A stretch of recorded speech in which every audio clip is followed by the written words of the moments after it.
Welcome back to WBCAM TV, WB Access Media. I'm Thomas Stapleton, joined by Aiden Mayo today. And today we have got another great football game between the West Bridgewater Wildcats and the Rockland Bulldogs. We could not be more excited to be commentating this game for you guys. Let's just get right into it. I mean, start off with the West Bridgewater side. It's such a terrific win to start it off. I mean, a 44-41 win over East Bridgewater. Fun fact, the first time in 53 years, yes, you're hearing that correctly, first time since 1970 that the West Bridgewater Wildcats have beaten the East Bridgewater Vikings. I mean, that's just a huge win in itself. Yeah, it was a really exciting game, too. Remember last year, the game was very, very low scoring, and then we were kind of expecting maybe the same. How much turnover could happen in a year? It was a ton. These teams were just going back and forth, score for score. So we'll see. Every week's different, every game's different, but the Wildcats have played very good offense for 3/4 of the season so far. Absolutely. And again, we'll talk about week 2. Not as promising. A 26-14 loss to Norwell. Just not a really credible game. I went to the game and I watched, and just offense looked a lot more stagnant than it did in week 1. They weren't able to get the ball downfield pretty much at all, at least at the rate they thought they could. And again, the secondary for the Wildcats was just pretty weak, if I'm being honest. Yeah, I mean, look, they did. It was better. I thought the defense was a little better in week 2, but the offense was worse. It was particularly the first half that was bad, though. They didn't get on the board in the first half. Multiple turnovers via the passing game.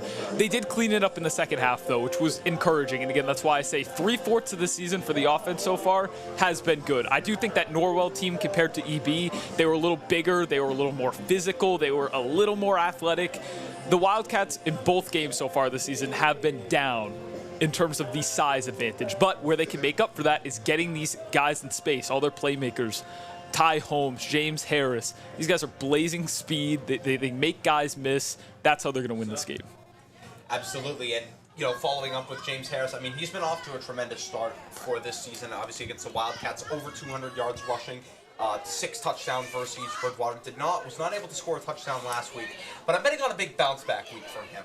He's going to have to really duel it out with the Rockland quarterback, Jordan DePina. Had 5 touchdowns in the season opener, including 4 rushing, 354 rushing yards through 2 games.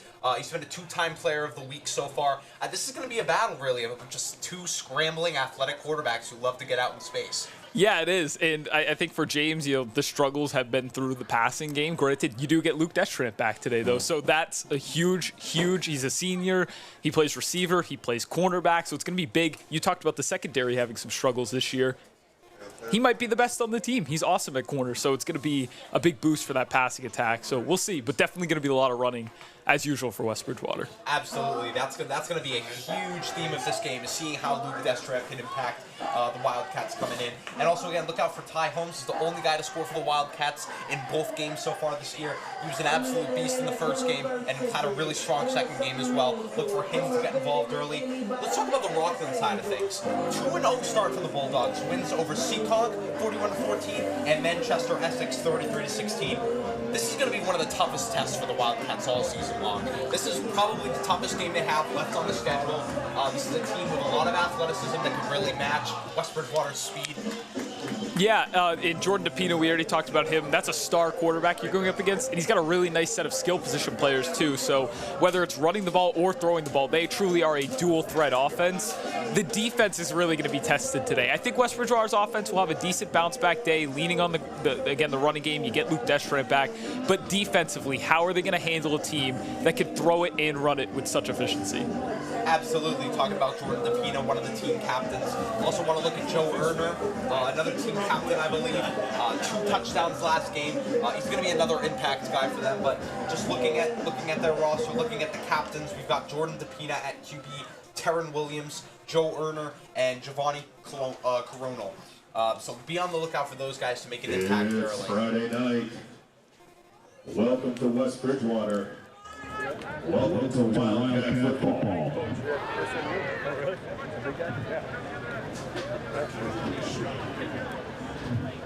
Good evening, Wildcat fans, and welcome to the campus of West Bridgewater Middle Senior High School. For today's matchup between the Rockland Bulldogs and your West Bridgewater Wildcats. First, we would like to thank the officials for being here today, as we've not had a game without them. West Bridgewater, along with Rockland High School, expect all fans to display good sportsmanship.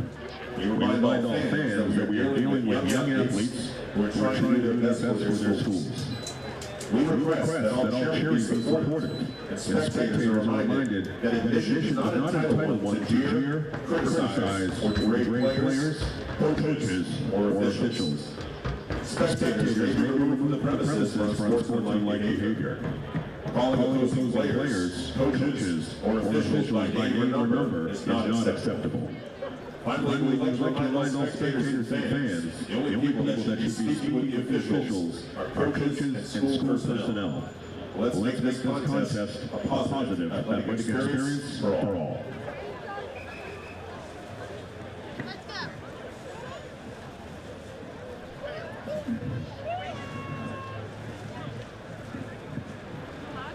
For the point toss, the Rockland captains, number 2, George Medina, number 4, Terrell Williams, number 31, Joe Erner, number 51, Giovanni Coronel. The captains for the West Bridgewater Wildcats, senior number 5, James Harris, senior number 9, Sam Salter, and senior number 26, Christian Packard.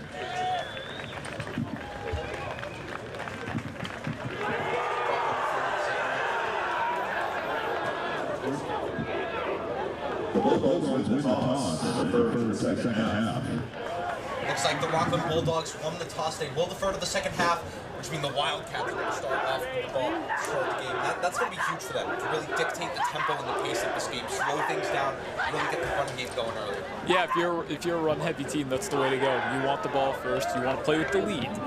Running the ball effectively, it's much easier when you're playing with the lead as opposed to trailing, obviously. Absolutely. And I think, excuse me while we pause for the national anthem.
Ladies and gentlemen, another Friday night football game under the lights for the Wildcats. Again, like we talked about, keys for the Wildcats to start really dictating the tempo. Rockland's going to be a lot more similar to their style of play as opposed to East Bridgewater. East Bridgewater was more kind of a run-gun, pass-heavy team. I think Rockland's going to really match up with them stylistically. Yeah, the running quarterback, the guy that can scramble and get out of the pocket. When it came to that EB game, it was a lot more throwing the ball when they dropped back. I think both these teams, they're not afraid to drop back and then rip off a 50-yard run with their quarterback because they got the legs to do it. Absolutely. Very, very excited for this one. Donnie Miller, Paul Jasinski, Mike Brunzell, Drew Johnson. Number 12 for the Kicks is going to be Jacob Coleman up for the Bulldogs. Looking at Ty Holmes and Ryan Nunes in the back, ready for the return. It seems like they might have. Can't you right, Jack? 12. Can't you right? You're locked, but your camera's blocked. Coleman with the kick, recovered by Colin O'Neill. And he's tackled at the 26. West Bridgewater's going to get the ball just inside the 30. Yep, go time. Recovered James Harris comes out on the field. Again, you know, we saw a dominant first game versus East Bridgewater. I mean, it doesn't get much better than 6 total touchdowns. But they kind of struggled against Norwell. Didn't have as much success running the ball. 0 touchdowns for the game. Let's see what he comes out. Is he going to play like the superstar quarterback we saw in week 1? I think he will. Wildcats from the 28-yard line. 1st and 10 for the Wildcats. Harris take the snap, the pitch to Ty Holmes. Cuts to the inside. He's going to be corralled up at the 28. Yeah, there wasn't much room there. Rockland did a good job kind of getting the outside contained there, funneling that big inside. That's going to be Thomas Sidemed with the tackle, senior Wildcat for the carry by Bulldogs. number 4, Ty Holmes. Tackle on the play by the Bulldogs, number 54, Jack Sullivan. Again, we're seeing early. Saw it the first week, saw it the second week. Really want to get it started with the run plays. They love the pitch to Ty Holmes. He's really great in space, great with the jump cut. Makes a lot of plays.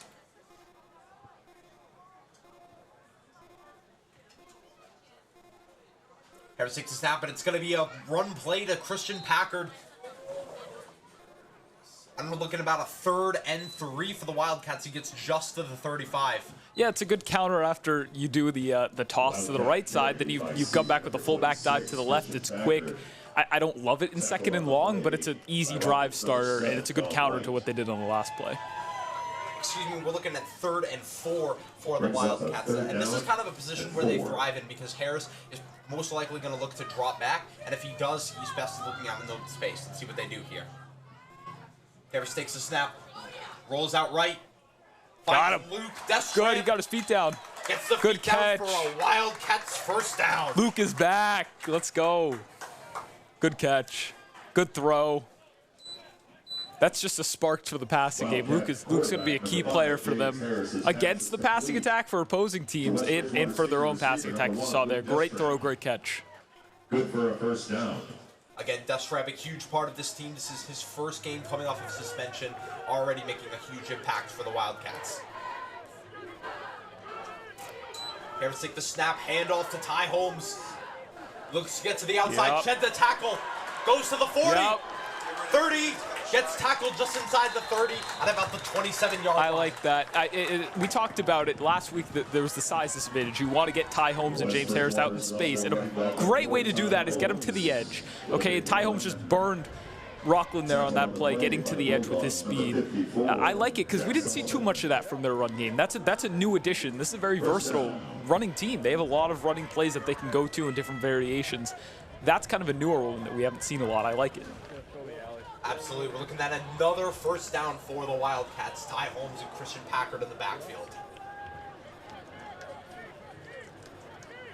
Harris takes a snap. Another handoff to Holmes. And he gets nowhere. Loses a yard.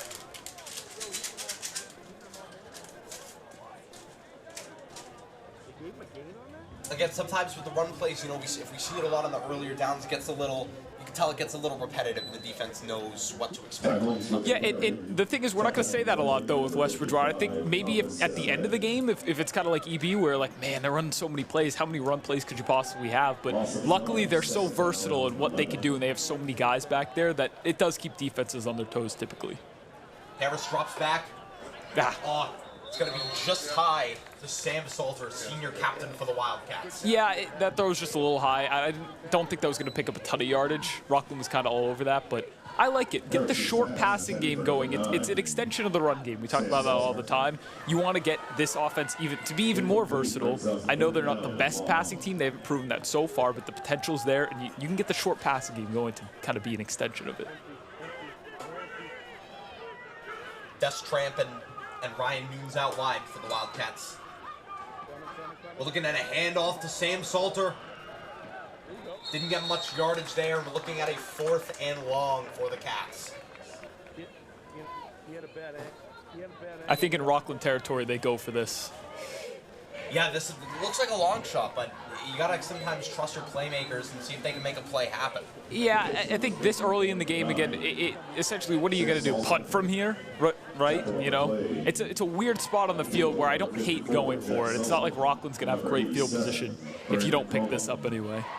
And it's too long for a field goal, so.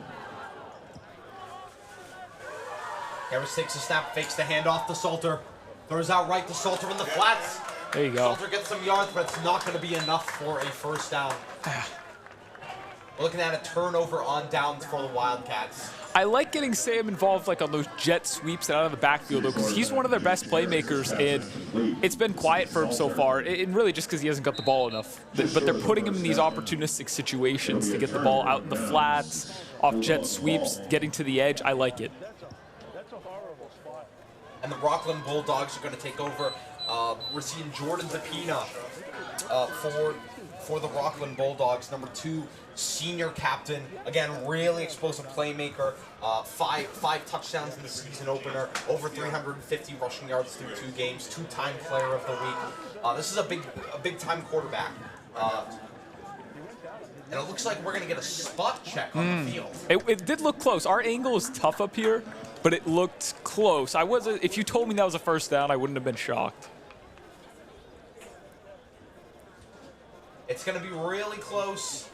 But not, Short. not close enough. It's going to be Rockland Bulldog football confirmed.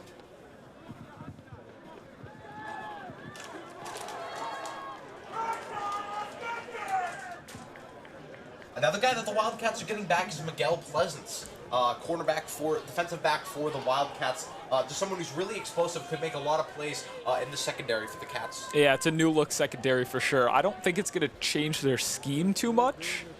I still expect like a lot of cover 3. We'll see though, based off the matchup. We'll see how DePina looks. Obviously, this is a different beast of quarterback, but they got Luke in the box right now. It looks like, unless he's just waiting for the receiver to split out wide, but that's interesting. I mean, Deathtrap and speed definitely adds some speed to this secondary. Yeah, it looks like he's kind of lining up on the edge. They might be blitzing here. Let's see what they do here.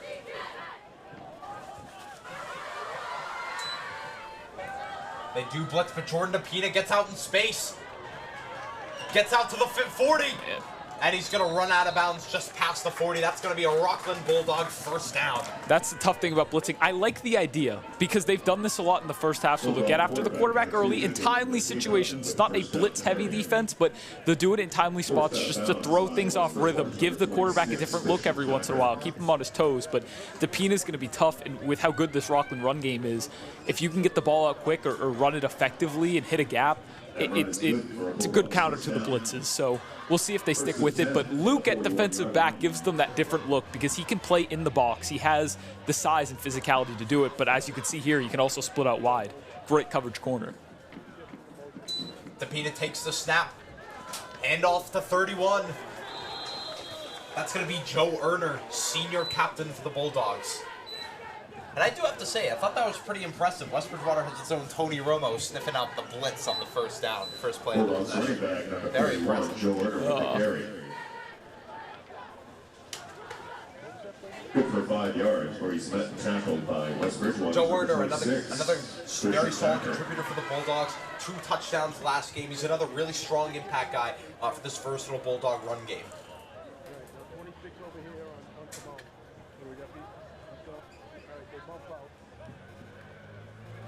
With another handoff to Erner, tries to bounce to the outside and gets stuffed up at the 48. Yeah, I wonder if they're, because they can obviously throw the ball, as we've seen with DePina and all the skill position players they have. It seems like the strategy early here, let's just settle in on the road. Let's keep running the ball, see how effective this can be, and then when a shot opens up, when those defensive backs start to creep up, then we'll hit them with the shot downfield, maybe off play action. I'd definitely look out for that, but we'll see. Setting up their formation in a hurry. Takes a snap, and it's going to be a QB sneak, and they get the first down. 48-yard line in West Bridgewater territory. That is going to be a Rockland first down off the sneak. Bulldog quarterback Jordan DePina. Yeah, we're kind of seeing the athleticism of DePina early and the good blocking scheme that the Bulldogs have, just being able to get him working for at least a couple yards to gain the first down. Yeah, it's like James. Just give him a little bit of daylight and he'll take off with it. It's crazy how mobile both these quarterbacks are. It's going to be really fun to watch today. Yeah, this is going to be an absolute battle for them. Just a battle of 2 great quarterbacks. First and 10 for the Bulldogs. Oh, we're going to get a flag here. We're going to get a I full think Rock start. would jump, yeah. Get a shot. Flag on the play. Yep. That's going to be a false start for the Bulldogs. 5 yards back. It's going to be 1st and 15. This is a good time to make a stop now. It's a self-inflicted wound. We saw it a lot in that East Bridgewater game. Absolutely, They committed, we did. I think they committed maybe 15, 16 penalties, if I had to guess. I don't know exactly, but those are the things that you got to capitalize on now. It's 1st and long, so it's going to be a tough series here for Rockland. So West Bridgewater's got to get a stop. DePina takes the snap, steps back, takes a deep shot to number 7, and it's going to be long. Ty Holmes playing defense on number 7, Dom White. Yeah, good coverage on the back end. There really wasn't anything there for DePina to hit. I like it. That's good. For number 7, Dom White. I don't know, taking a deep shot early, though, is something, you know, this team, so far, all we've seen is run plays, but looks like they're not afraid to take the deep shot. Well, I think, clearly not. I mean, DePina's a star quarterback. I'm sure they're not afraid for him to throw it deep. They trust him. It looks like he's got a good ball. That was obviously too far, but the coverage was good. But in 1st and 15, yeah, you got to be wary of that. DePina takes the snap, handoff to Erner, and he's going to be stuffed inside. This is what I'm talking about. Now you get, what, a 3rd and 11, 3rd and 12? This is prime opportunity to take a snap. Get a stop and kind of capitalize on that inflicted wound that Rockland committed. And again, this is where the return of guys like Pleasance and Destramp are really going to help with this team, especially in the secondary. Because if you have Pleasance on one side and Ty Holmes on the other, and then Noon's back as a safety, it's just going to be really hard to get a deep pass to go through there. Yeah, well, it looks like Luke's played a lot as like the slot corner, which I'll talk about a little bit more. We'll let this play run out, but I think that's interesting schematically, and I actually like it.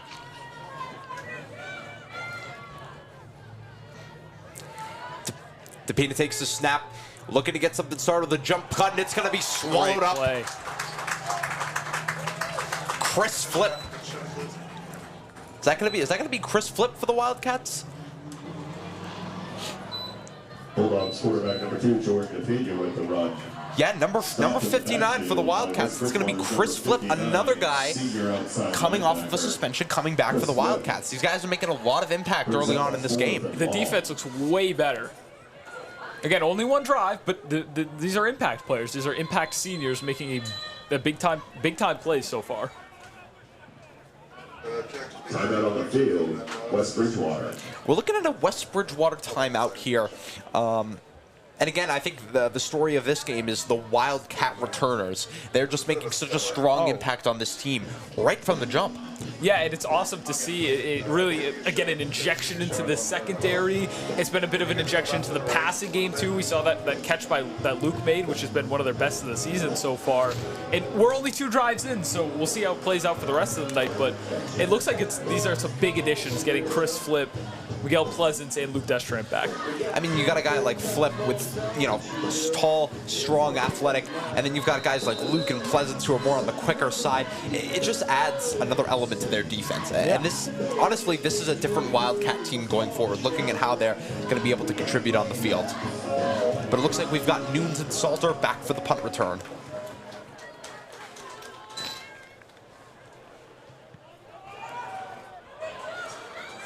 It's going to be caught by Salter, excuse me, and he's going to be wrapped up at the 21-yard line.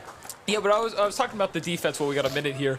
They're playing Luke in the slot, which when you play a dual threat team like this, you got to worry about Rockland's passing attack and their ability to run the ball. You have Luke. He has the size to make an impact against the run. Okay, he can get physical, he can get downhill, and he can make tackles. But obviously, he's a great coverage piece for them, too. So in the slot, you're keeping him around the line of scrimmage in case they do run the ball. But if they pass it, he's back there to help, too. He's playing a very versatile Swiss Army knife role for the defense. We've got Harris under center, Packard and Holmes in the backfield, and it's going to be handoff to Packard, and he breaks loose. Looks like it's going to be just short of a first down for 2nd and short. And now watch, that'll open up runs to the edge, to the outside, and I wouldn't be shocked if they counter with that right now here on 2nd and short. Absolutely. We're taking a look at Miguel Pleasance on the offensive side of things as well. Tackled by Rockland's number 7, Dom White. 2nd and short.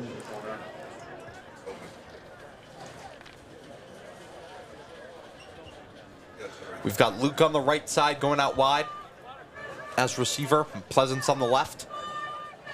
Harris drops back. It's going to be an option. Harris gets to the outside, and that's going to be a Wildcat first down at the 44. I mean, that's what I was talking about. The edges are going to be open. They're vice versa. One opens up the other. Okay, so when you're effective running it inside, the defense is going to be on their toes for those runs to the inside. Then you can hit them with the outside runs, and again, vice versa. So the Wildcats are going to keep hitting that. That's the recipe for success. And the option has really been a staple for them so far. I mean, you know, fake it to Packard, and then you got Holmes and Harris both going out right. Harris, you know, he loves to keep it, but he's not afraid to pitch it to Holmes so he can get the outside look. It gives you multiple reads, and James Harris is really good at reading them. I mean, I think he's made maybe one mistake all year on the read options. It's been great. It's going to be another run to Packard. Tries to get to the outside. No luck. We're looking at the 45-yard line for the Wildcats for 2nd and 8 here.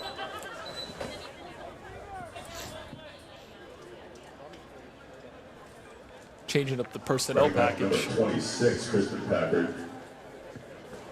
Brings the ball just short of the 45-yard line where it'll be 2nd down. If Pleasance is going to be another guy on the offensive side of the ball, I mean, a faster team just got even faster. Yeah. So, you know, that could really add to the speed dimension of this team. Let's see what they can do here.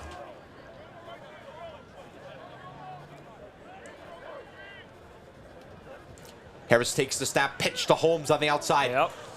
Holmes bounces past the 40, 30, 25, 20, 15, 10, and he is going to run into the end zone. Touchdown, Wildcats. The speed, Jesus. Oh my God. The cut he made around, I'd say like the 40, he made a very explosive cut. And then the breakaway speed, oh my gosh. That's why you get these guys out in space. 55-yard touchdown for sophomore Ty Holmes. Scored by number 4, sophomore Ty Holmes. The BR transfer has just been a star. He's been an absolute star for the Wildcats so far. He's been driving offense for them. He's the only player to score in 2 of their games, and now he's the only person to score in all 3 of those. Kneeling for a sec, thought someone got hurt. Just looking like they're getting set up.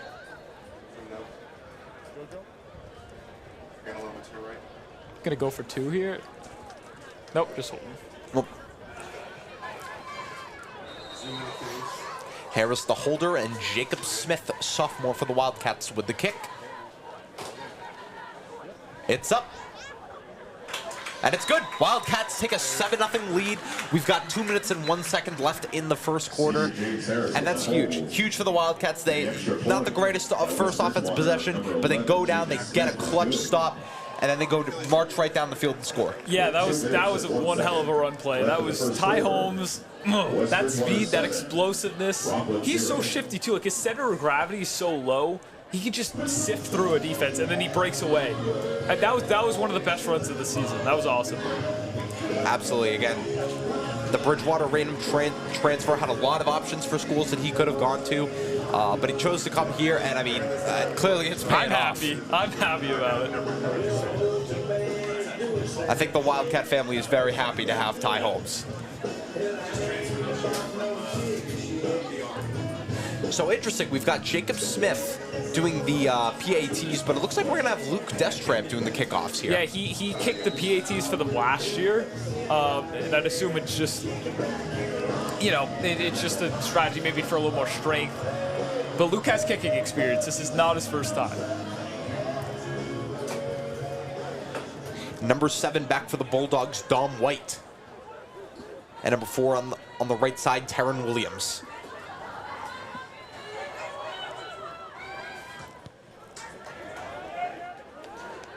It's going to be Taryn Williams with the grab. Gets it past the 20, jump cut inside, and he's going to be tackled at the 30, 31-yard line. But I mean, Luke clearly, again, that's probably the strength. Maybe not as many squib kicks coming now. We're just going to kick it down, pin him, try to pin him inside the 10, at least on the kickoff. Absolutely. Just looking at the personnel that went on the field, looks like Kogler's going with a lot of young guys for the PATs. I think, excuse me, not the PATs, the kickoffs. I think that's the best way to prove yourself as a youngster for this team, is just how you can do with the special teams. Yeah, it definitely is. Get him off. Nah, too many men. Looks like potentially too many men on the field. Don't know if they're going to should have call been. it. But the Peanuts They going to get missed that call. That was definitely too many men on the field for West Bridgewater. Yeah, looks like they got this. Looks like the refs are going to say that they didn't get the snap off in time. He was definitely on the field, but they missed it. Rockland quarterback number 2, George all right. with the run. West Bridgewater will certainly take it. But Jordan Pina probably got outside for about a yard. Oh, no, excuse me. They just haven't moved the chains yet. Number 14, Ryan News. Second down and 10. Oh, no, second and 10 for the Bulldogs here. On the left side, we've got Captain Terran Williams. On the right side, we've got Tyler Boner and Dom White for the Bulldogs. Terran Williams in motion, and he's going to take the ball. Not going to get much anywhere, and he's tackled up. Man, this first quarter has probably been their best defensive quarter of the season, I'd say. It's been really inspiring. Absolutely, they're sniffing out these run plays. Yeah. None of the counters are really working. The Coverage was good on their one passing attempt. I mean, not much to complain about at all. I've been happy with it. This has been a terrific start for the Wildcats. Again, first game we kind of saw like really an offensive shootout, not a ton of defense being played.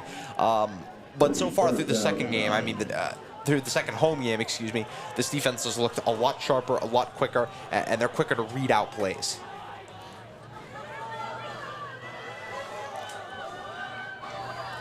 Jordan DePina under center with Joe Erner in the backfield. DePina steps back. He's going to take a shot deep to number 4, Terran Williams, and it's going to be just out of reach. Yeah, and you saw Luke, he scrambled over to the left side of the field because Rockland switched up their formation a little bit. West Bridgewater had to adjust, and maybe if you get that snap off a little quicker, you got a man advantage down the right side, but yeah, that one was just a little too far. But clearly Rockland is not afraid to throw it deep. They trust DePina. I don't blame them, even though they've missed on their 2 deep shots so far, but he's got arm talent, and they've got receivers that can make plays. Absolutely, and again, just that, you know, Wildcat fans were probably holding their breath there while that throw was up. You know, seeing Terran Williams break free, but they catch a break, and Rockland's going to make the punt. Sam Salter is going to make the catch. He's going to look to bounce to the outside. Great block. Gets to the outside, to the 50, and he's going to be tackled down at the 45-yard line inside of Rockland territory. Ryan Nunes just made one hell of a block. Probably the best block of the game so far, and that gave Salter all that leeway, all that real estate to the right side to get down that sideline. That was an awesome block. And now they're right in Bulldog territory. It's the little plays, the little things that can make all the difference later in the game. Yeah, I mean, that probably picks you up an extra 10, 15 yards, so maybe 20. Maybe that's a little over-exaggeration, but yeah, 15, 20 yards there, that's awesome. Absolutely. We're looking at 36 seconds left in the first quarter for the Wildcats. They'll look to get 1 or 2 plays in here. I wouldn't be shocked you just run one run play maybe and then call it a quarter. Destramp on the right side, Harris under center, pitch to Ty Holmes on the outside. Packard with the lead block. Ty Holmes spins and can't get anywhere. He's going to be tackled at the 48-yard line.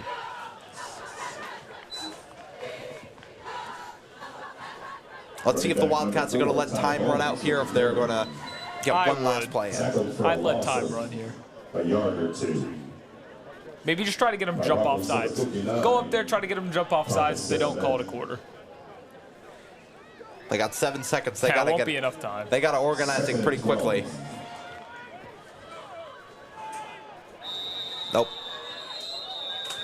That's going to be the end of the first quarter. Wildcats 7, Bulldogs 0. If you're Coach Kogler, you've got to be thrilled with how your team's playing to start off this game. Definitely. The defense has been the pleasant surprise. That was where I was concerned because defense have struggled so far this season, let's be honest. But, man, was that an exciting first. And this is a good offense they're playing, by the way. This isn't a bad Rockland offense. This is a good team. The coverage has looked very good. The run defense has been stout. And we point back to the additions they get. Not additions, but the returnees that they have coming off suspension. Chris Flip, Miguel Pleasance, Luke Destramp. All 3 have made plays in this game so far. Absolutely, and honestly, I think good is kind of underselling this Bulldogs team. I mean, they put up 41 and 33 points respectively. You know, this is a team that has a really talented offense. The Wildcats are just bottling them up. I mean, and again, like you talked about, this is where, you know, the guys that are coming back from suspension are really going to help with this team. And let's hear it for your West Bridgewater Wildcat cheerleaders.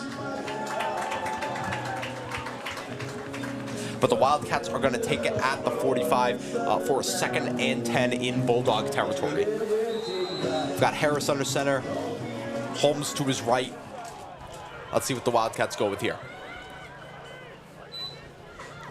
Oh, it's going to be an option. Harris, he's going to be swallowed up right at about the 45. Could not get much off of that option. That's kind of the bread and butter of their offense, but they can't get anything there. Yeah, and again, Sam was the option. Maybe a give to him on the jet sweep. I know the jet sweeps haven't been the most effective source of their running, but they haven't done it a whole lot. I like mixing it in again every once in a while and getting Sam involved via the run game. Absolutely, he's been a pretty significant focal point of the offense, and I didn't really see that a lot in the first 2 games, but I think in this game I've noticed a lot more Sam Salter, and I think that's going to really impact them positively. Ty Holmes and Packard behind Harris under center. Yeah, going back to Sam, there he's lining up in the slot. They're getting him a lot. This team, splitting out wide. Obviously, we did see the completion of Luke earlier, but they're not a team that's completing a ton of downfield balls or throws to the perimeter. It's a lot of running the football, and when they do throw it, most of the time shorter passes, maybe on rollouts and such. So Sam's one of your best playmakers. How do you get him the ball more if that's the identity of your offense? Well, you get him going on, screen passes, jet sweeps. You get him in the slot, closer to James Harris in the line of scrimmage. I like the adjustment because Sam needs to get the ball more. He's a very talented player, very talented playmaker. You saw it on the return just a few minutes ago. Absolutely. Wildcats called a timeout. Kogler did not like the formation setup there. But we are looking at a 3rd and long for the Wildcats. They are in Rockland territory, but this is most likely looking like a punt for them. Or they could go for it again. I mean, they didn't see success with it the first time, but Harris takes the snap. Looks to Ty Holmes, and it's going to be intercepted at the 34. That's going to be Dom White, Jr. for the Rockland Bulldogs. Read Harris like a book there. Yeah, I wish I could see the full play again in the replay on that, but it looked like again, I didn't see it the clearest because you're trying to read the full field on a play like that, but it looked like he just dropped back. James just did not see him out of his line of sight. And that's one of the rare straight dropbacks that West Bridgewater runs. They're not a pure dropback team. Absolutely. DePina with the handoff to Erner. Good tackle with Packard. Tackle down by Captain C.J. Packard. I will say, even with all the guys coming back, it's still clear who is the alpha on the defensive side of the ball for the Wildcats, and it's clear that that's Christian Packard. Yeah, he's a beast. He gets downhill really fast. He's probably the best tackler on the team. Again, I made the prediction he'll lead this team in tackles, and he's just a leader for the defense in the middle. Pina takes a snap, another handoff to Erner. And he's going to be wrapped up at about the 42-yard line. We're looking at a 3rd and 4 for the Bulldogs here. Again, look for DePina to kind of drop back. We've talked about it. They've done it a couple times. Most of their plays are kind of, run plays to get Joe Erner going or get DePina on the outside, but they're not afraid to take the deep shot. So let's see what they opt to go with here on 3rd down and 4.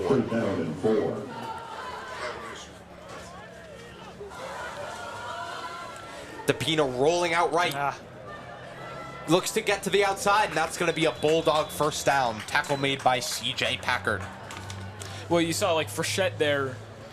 Not as far. You actually made a good play. He made it a good swim move to the inside, but you give up outside contain there, and that gives up 1st down. Obviously, that's about 5 or 6 yards. There was open space to the edge. Again, good play by Frechette. I like the swim move, but it just gives up outside contain. You need your corners then to come in and rally to the football. They just didn't get there in time. Absolutely. Look, 1st and 10 for the Bulldogs. They're looking to get into Wildcat territory here. Pina handoff to Erner. Erner breaks loose. Looking at about the 46-yard line here. The tackling on the second level has been surefire. They haven't, the EB game and even in the Norwell game, there were issues with that tackling. And in this game, it's been really good so far. I really don't have any complaints. Absolutely. I mean, that was one of the first things I mentioned coming into this game. I mean, that's probably been their biggest biggest issues so far this season. DePina takes the snap. Looks to get to the outside. Can't really get there. But they tackle him shy of the first down. Chris Flip with another impact play. That's team football. That's rallying to the football. I mean, did Sam miss the tackle? Yeah, but he took DePina off his spot. He forced him into a tight. I mean, we talk about like in basketball, right? You like the trap guys in the corners. That was essentially a trap. You get the sideline. Everybody else is rallying to the football. There's nowhere for him to go in that scenario. So that's a great team tackle. Absolutely, because you see your captain Christian Packard kind of getting blown up there. Stalter looks to take him down. And then Chris Flip finishes the play. He's been really awesome to start this game.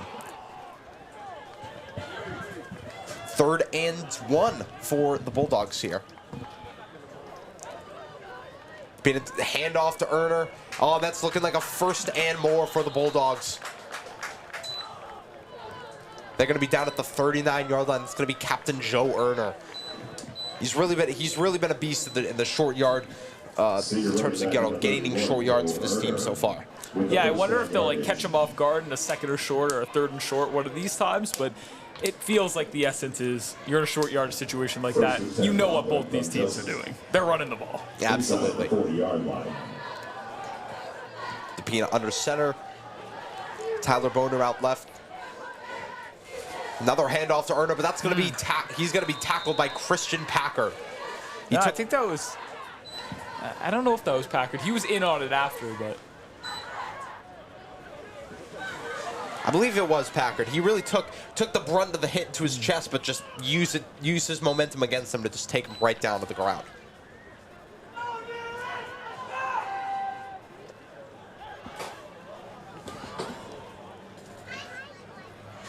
You know, I haven't seen really like a pass play to him yet or anything, but Brandon Akomu, Jr. for the Bulldogs, I've kind of been seeing him get some movement for the Bulldogs. And Jordan DePina is going to look to take a deep shot again. He's got him. Touchdown Bulldogs. Terran Williams. That was a good route. That was a really good route. He pushed inside, and he flipped the defensive back. Then you get in his blind spot. That's the whole goal. That was kind of a longer developing play. So Williams he's pressing inside. He gets the defense to bite on the inside route, and then he cuts it back outside, gets in their blind spot, and at that point you're playing catch up. It's too little too late. I will say Williams has been matched up against Luke for most of the game, not on that play. So I wonder if maybe they go back to that, because Williams certainly looks like one of their better playmakers. Absolutely. Terran Williams has been really explosive. He's been getting out in space. You know, they're looking to take deep shots to him, and that's the first time it connected on the night, and a huge play for the Bulldogs here. And the kick is good to tie this game up at 7 apiece. We've got 6:38 left in the 2nd quarter here. Rockland Scott Benson with the hold. That's a huge momentum shift for the Bulldogs, undoubtedly. Yeah, well, these past 2 series really have been. You throw the interception, and then you give up your first score of the game. So, look, it's still a tie game. I've been impressed with how West Bridgewater's played so far, but these past 2 possessions have been their worst so far. So let's see if they 6:38 can turn it around. Keep in mind, Rockland starts with the ball in the 2nd half, so I'd like a lead here. Obviously, you'd like a lead regardless, but don't want to play from behind. Absolutely, and also you want to just don't give this team any time. I mean, it's clear that they like to take deep shots, and all it takes is one to hit for this game to be broken wide open. Yeah. Number 12 for the kick, Jacob Coleman. It's going to be a short kick recovered by Ryan Nunes. He's going to try to go through the middle, and he's going to extend his arm out to just shy of the 40-yard line. Yeah, I know Nunes gave up the touchdown, but his special teams play has been good tonight. He had the block earlier in the quarter, and then that was a good return there. So Jacob Coleman's kick. Returned by West Bridgewater's number 14, sophomore Ryan Nunes. And absolutely, and again, that's one of the things I've talked about. Kind of special teams is kind of a way to, earn your keep as a young Wildcat. I mean, we're seeing freshmen like Preston McDonald, Gage Turner, and Nick Navin making plays in the special teams. That's really kind of the way to break into the system for young Wildcats. Definitely.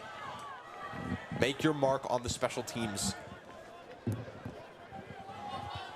Looking at a 3-wide formation. Harris takes the snap. It's going to be an option to Ty Holmes, and he's going to break out loose for the first down. We haven't seen enough of James so far in this game, and I've talked about he is the heart and soul of the rushing attack. And he's got to look to respond. You throw the interception that leads to the touchdown. That's where you have to prove why you're a captain and why you're a leader of this team. You have to go out, make your mark, lead this team downfield, and try to score before half. Yeah, and I think they're going to do it primarily through the run game. That's, again, the identity of this team. We talk about it all the time. But that's a good way to get the drive started, get him back in his rhythm. And let's see, I'd like to kill clock here. If I'm West Bridgewater, I'm in no rush. You're probably not going to kill all 6 minutes, but leave Rockland with little time to operate, hopefully after you get a touchdown. Harris takes a snap, dropping back. He's going to throw to Destramp on the right side. Oh, yeah. And that's going to be caught by Luke Destramp. That's a score. And he's going to decide for a Wildcat first down. Touchdown, That's awesome. Wildcats. That's great. West Bridgewater touchdown. It wasn't the strongest throw in the world, but that was a great job by James reading the leverage of the defensive back. He throws that in his blind spot. The defensive back had no idea that ball was coming. It's a comeback ball to Luke. It's one-on-one. You got a ton of space to work with. He read the leverage of the defensive back, throws it back shoulder, kind of working back to the ball, and Luke had wide open real estate to work with. I love that. It's going to hit the uprights. But we're looking at 13-7 Wildcats. And again, just what a way to respond. Regardless of the missed PAT, you have to be happy that after an interception, after a touchdown to tie the game, you could just march right down, and all it takes is 2 plays for you to score a touchdown. Yeah, and they don't pure drop back like that much. On the interception, they did. And I was talking about how, man, they don't do that a whole lot. Then he just threw the interception. They come back 2 plays later, do it again, and it worked. So I love it. I love seeing a score in that facet that's kind of out of their identity, but you like to see as the season goes on, they're evolving. And clearly, having Luke back is massive for this offense. And that speaks to the trust and the relationship that Kogler and Harris have. After throwing that interception, you can see Kogler upset on the sideline, but he trusts Harris. He goes right back to him. Another pure drop back, throws an even deeper pass, and it connects. Just really goes to show the importance of trust between a head coach and the QB. Oh, absolutely. But again, Luke Destramp has been absolutely instrumental for the Wildcats. And for the rest of the season, this is going to be a theme. He's going to be absolutely huge for him. I'm absolutely excited to see how he can impact this team. And here he is making the kick. Looking at a deep kick to Taron Williams. Oh, and he's going to break loose into the second level. Yes. Good tackle by Destramp. That was a lot of open daylight there. And they gave up the kick return touchdown on the opening kickoff last week against Norwell. So I was a little on the edge of my seat there. Good tackle by Luke, though. Absolutely. Again, Destramp just making his presence felt all over the field tonight. Tackled by number 1, Luke Destramp. And yeah, like you said, you were talking about a lot of open space there, a little bit scary. And that's, again, kind of been the biggest issue past the second level tackling. But Jordan Napina takes a step back, handoff to Joe Erner. We got he's gonna be at about the 53-yard line. That's gonna be a tackle made by Aiden Burke, senior. Salter goes for the tackle at his legs, and Burke cleans it up. And we're looking at about a 2nd and 4 for the Bulldogs here. Gets 6 yards on the play where he's tackled by West Bridgewater, number 58. Tyler Boder and Taron Williams are the other receivers out left. Joe Erner in the backfield, and he's going to receive the handoff. But it's going to be stuffed up this time. Calling it a first down. Oh, we're looking at a first down. Well, is it? It's close. It's very close. But that's going to be a tackle made by 55, Ben Nealon. So Ben Nealon is also coming off of suspension, but this is going to be his 2nd game. But he definitely made some impact plays in the Norwell game. So it's exciting to see him back on the field and see what he can bring to this game too. Yeah, he's going to stuff a lot of runs up the middle. West Bridgewater, number 55, Ben Nealon. Another handoff to Erner. And that's going to be a tackle made by 54, junior Liam Collins.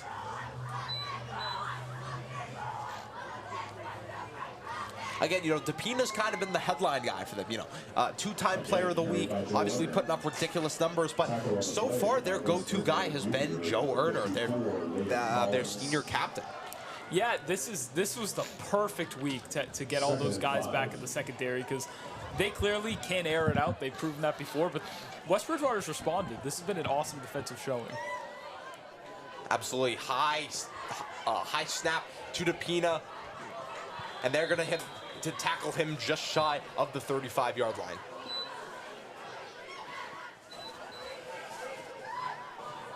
They're kind of marching into WB territory here, looking at a 3rd and 2. Do you, most likely, do you think that they go for it here if they were to get stuffed up? Oh, yeah, definitely. You're not in a spot where you're kicking a field goal. It's too long, but at the same time, I mean, what's the essence of punting here? You know, it's just not, it doesn't make sense. So this is 2 downs. You got 2 downs to get 2 yards here. And it's not clear yet, but from our angle, it looks like that's going to be a 1st down, but not much more for the Bulldogs here. Yep, they're going to give the call. That is a Rockland Bulldog 1st down. And now if you're Rockland, you got 3 minutes left.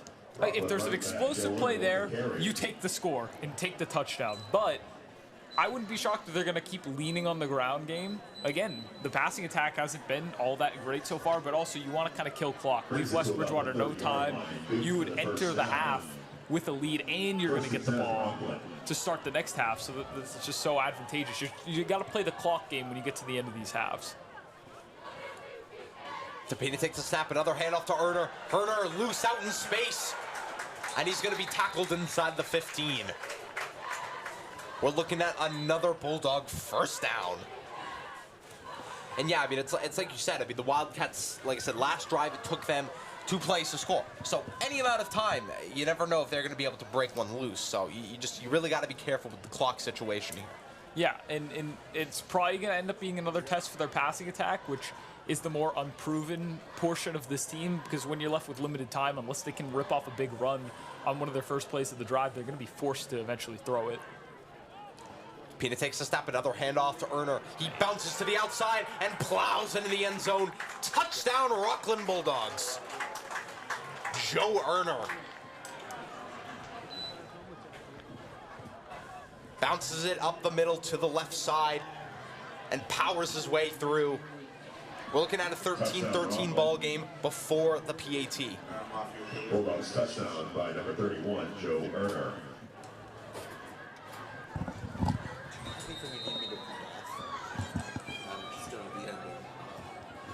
At the end, we'll have some. Oh, but we do have we're supposed to have a satellite going on after the game. All right, we're looking at it. Looking at the kick here. And it's good. 14-13, the Rockland Bulldogs take the lead. We've got 2 minutes and 15 seconds left for the Wildcats to try to see if they can get another score, because again, Rockland does get the ball for the second half here. Kick by number 12, Jacob Common, is good.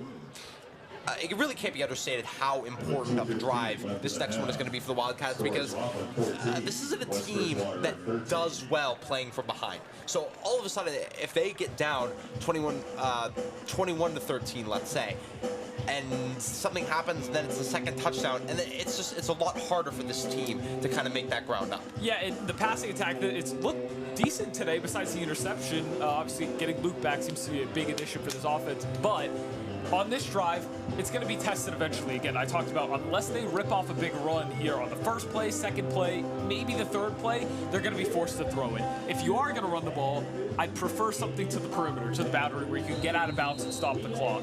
But we'll see. You got 2:15 to work with.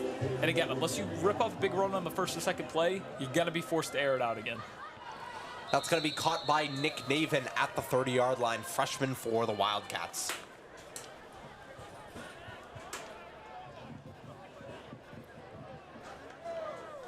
Bulldogs kickoff by number 12, Jacob Common. Again, I think, something I've noticed, I would say a lot of the Wildcat touchdowns, they don't always come from just grinding it down the field and, getting touchdowns inside the 5. We see a lot of breakaways. I mean, even to start this game, we saw the 55-yard touchdown from Ty Holmes, and then I'm not sure how many yards the Destramp touchdown was, but I bet it was over 40. Oh, yeah, it was, definitely was. That's how they make a lot of their money. As Harris is under center here, he's going to take the snap. He's going to pitch it out to the left side to Ty Holmes. He cuts inside, looks to cut back to the outside, trying to shed the tackle. But Jordan DePina, the quarterback, is going to make the tackle there. Looking at the 44, but that is going to be a West Bridgewater first down. Yeah, it's a good drive start. Now you call it burn a timeout. The sophomore running back number 4, Ty Holmes. I think they still have one timeout. I'd like to leave it within the last minute because in the last minute things can get wild. You'd like to have a timeout in the back of your pocket. I like using this one here though because obviously you need to stop the clock when you don't get out of bounds. And you leave yourself 2 minutes now to work with, but try to keep that last timeout in your back pocket for that last minute because things can get a little hectic in the final minute of a half. We've got Destramp out left, Noons out right.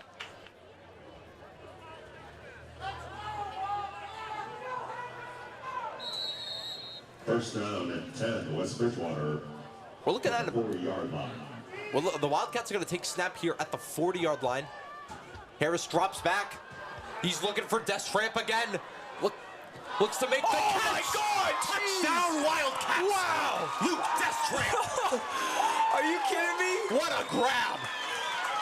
Are you kidding me? Wow! What a catch by Luke Destramp for his second score of the game. Oh my God! Wow! Oh my! What an addition to get Luke back.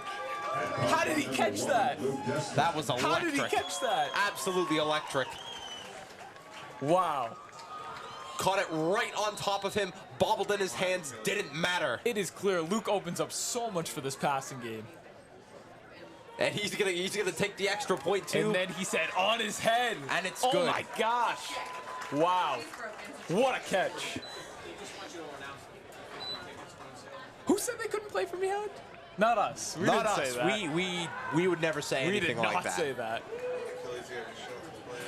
But still, now all of a sudden, 1:46 left. If you're the Bulldogs with all the deep shots you've been taking, this is workable. So the Wildcats have to keep their strong defense, the secondary tackling, and make sure that they don't let the Bulldogs go down and score before half. What a return for Luke Destramp. Player of the first half. Give it to him. And maybe player of the game if he keeps this up. 2 tugs so far. It's been great on defense. Wow, that was awesome. Just a fantastic return.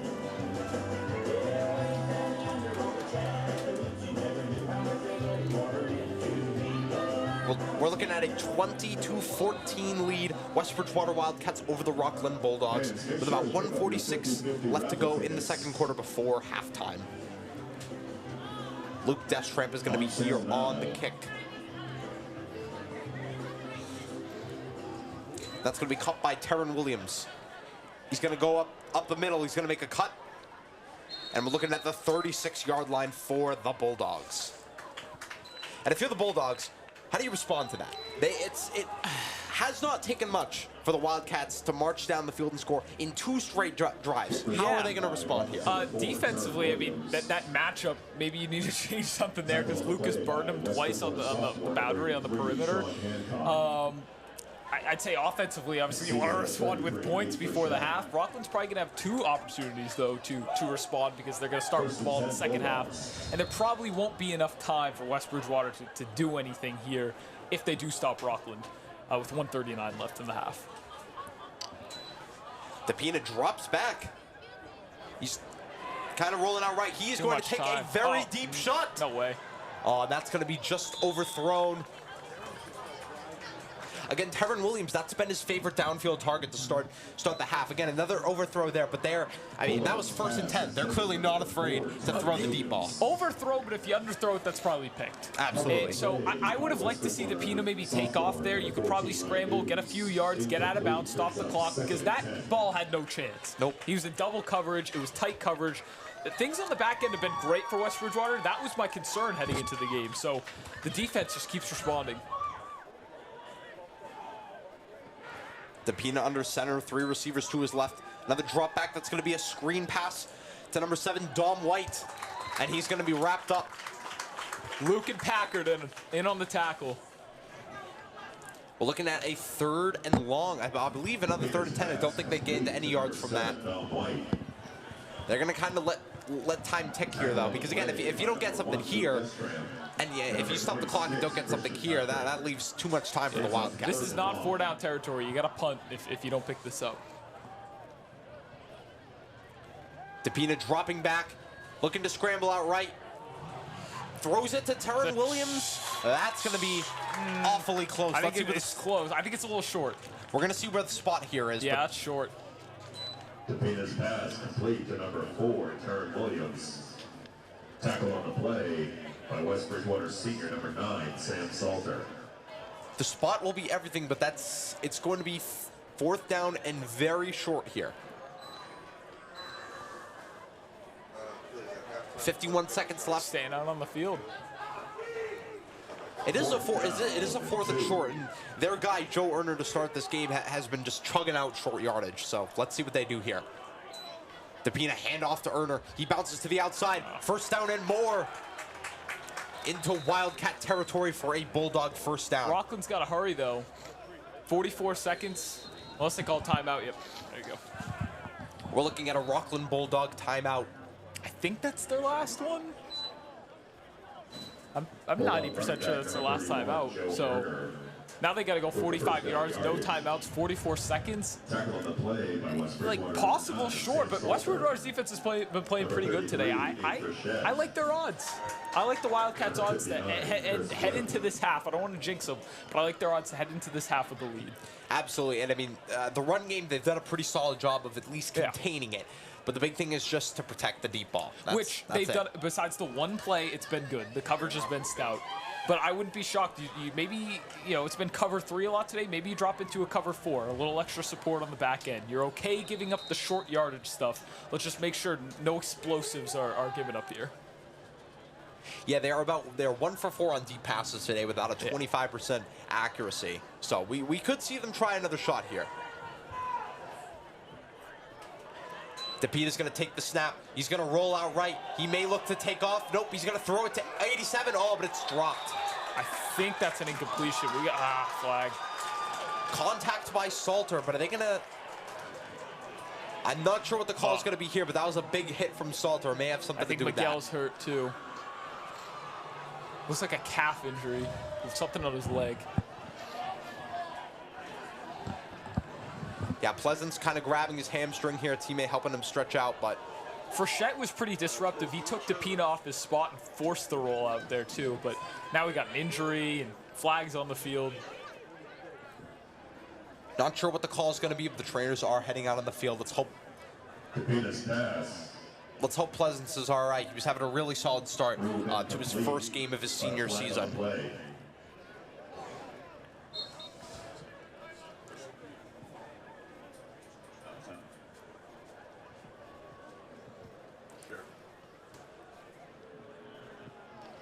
Yeah, hopefully this is something he's just got to work out with the trainers, because I hate to see him, have to come off the field after his first game.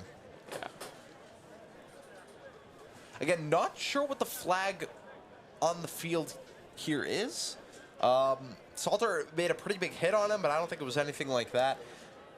Could be related because the flag came in. It wasn't a holding. It wasn't any pre-snap penalty, unless there was a hold late in the down, which it looked like Kogler might have been arguing about. But I do think this is on West Bridgewater. I do think it might have been a helmet-to-helmet hit. Don't quote me on that. That's my guess, though.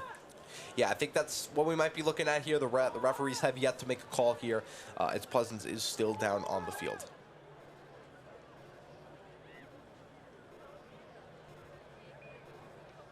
The target though was number 87, Brandon Kamu, or Kamo, excuse me.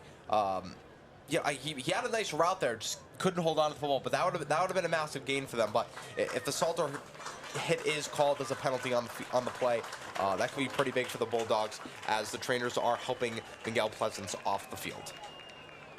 That was good.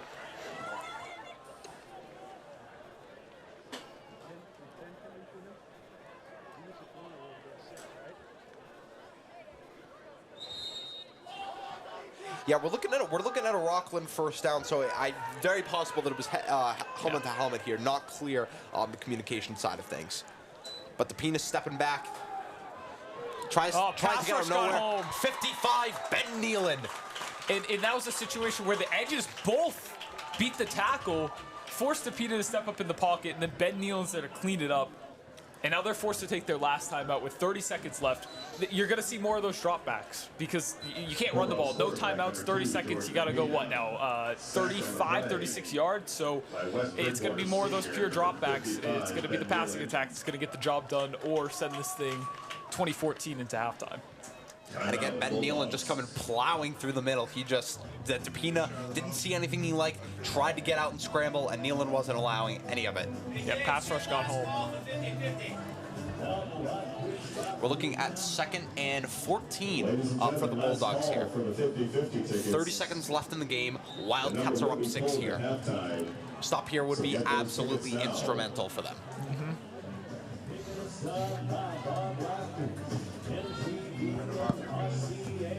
And it looks like they're going to have a lot of guys kind of, playing two high safeties there.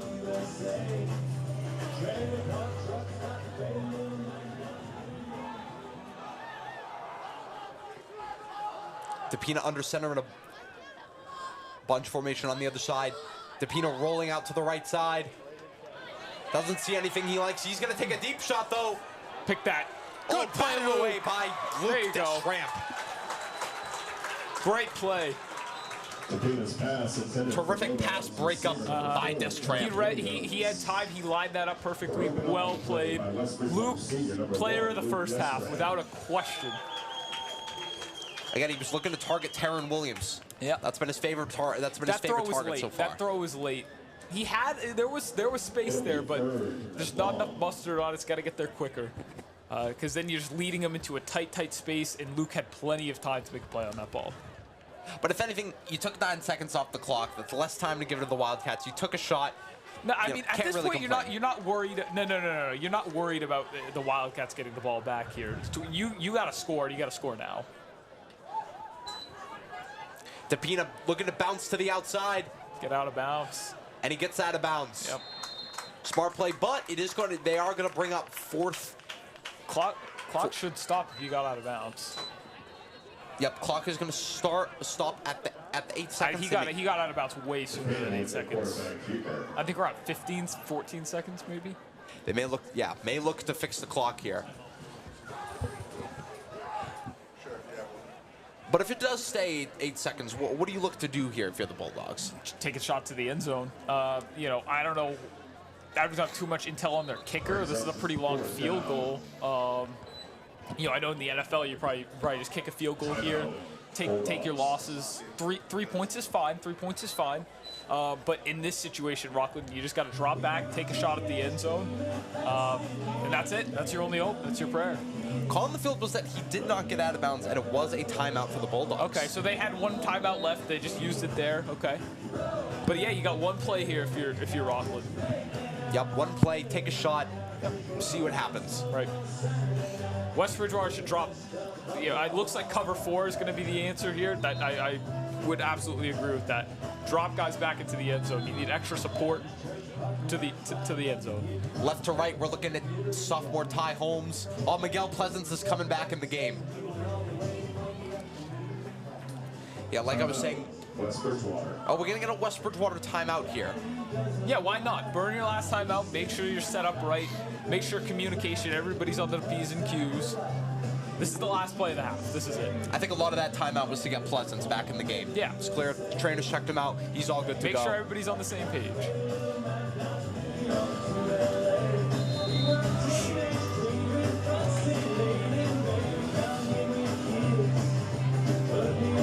Left to right in the secondary, we're looking at sophomore Ty Holmes, sophomore Ryan Nunes, senior Luke Deschamps, and senior Miguel Pleasance. Out left for the Bulldogs, looking at Taron Williams. Out right, we're looking at Tyler Boner. You got to drop back. Depina dropping back. He's going to look to scramble. He's looking for a pass, doesn't see anything he loves. Can't get it there. No flag on the play, but we have a Bulldog down at the 35-yard line, clutching his knee. The pass rush has got Depina off his spot all night. He's been forced to roll out or step up into the pocket. Pass rush has been good. Pass intended for receiver number 3, Tyler Bader. Incomplete. Unfortunately, we are looking at a Bulldog injury on the field. He is in a lot of pain right now. That'll bring us to the end of the first half. So I'm back. For the scores, West But again, Bridgewater 20. quick wrap up of the first half here. Obviously, you got to be excited if you're the Wildcats putting up 20 points on the board after scoring just 14 last game. Offense is really churning.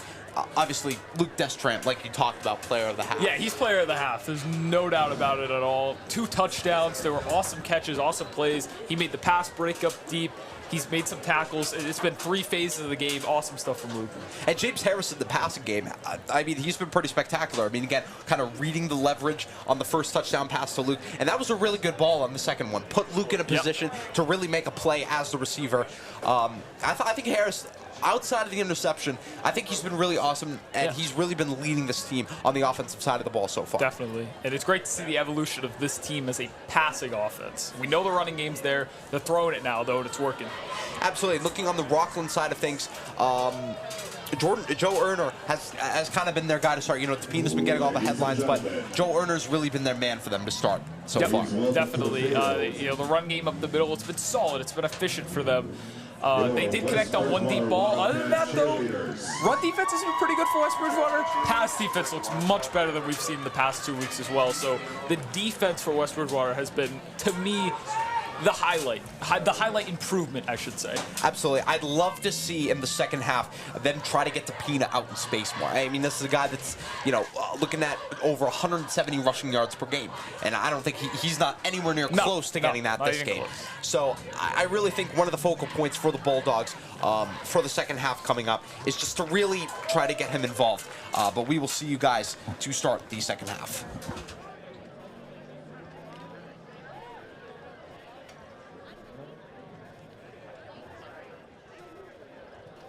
You probably think that you are better now, better now. You always say that 'cause I'm not around, not around. You know I never meant to let you down, let you down. Would've gave you anything, would've gave you everything. I'm but it got behind you. There's nothing holding me back, so they'll turn it right back. Congratulations, for so hard for gone out to vacation. They never had the dedication. People had to sell a chance to look later. Yeah, we made it. Is it too late now to say sorry? 'Cause I'm missing more than just your body. Oh, is it too late now to say sorry? Now let you down. Is it too late to say sorry now? I'm gone for the master plan.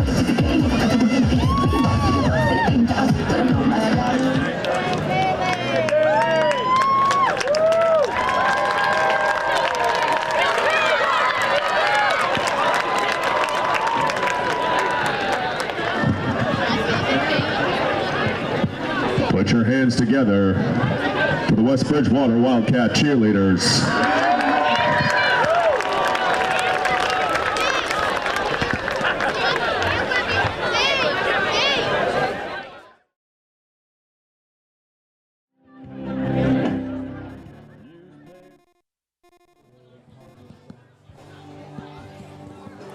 All right, welcome back to the second half of the West Bridgewater Wildcats versus the Rockland Bulldogs on WB, West Bridgewater Community Access Media Production.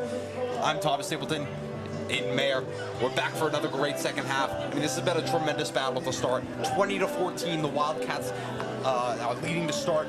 The Bulldogs are gonna get the ball coming into the second half. Aiden, what are kind of your keys for the Bulldogs coming into the second half?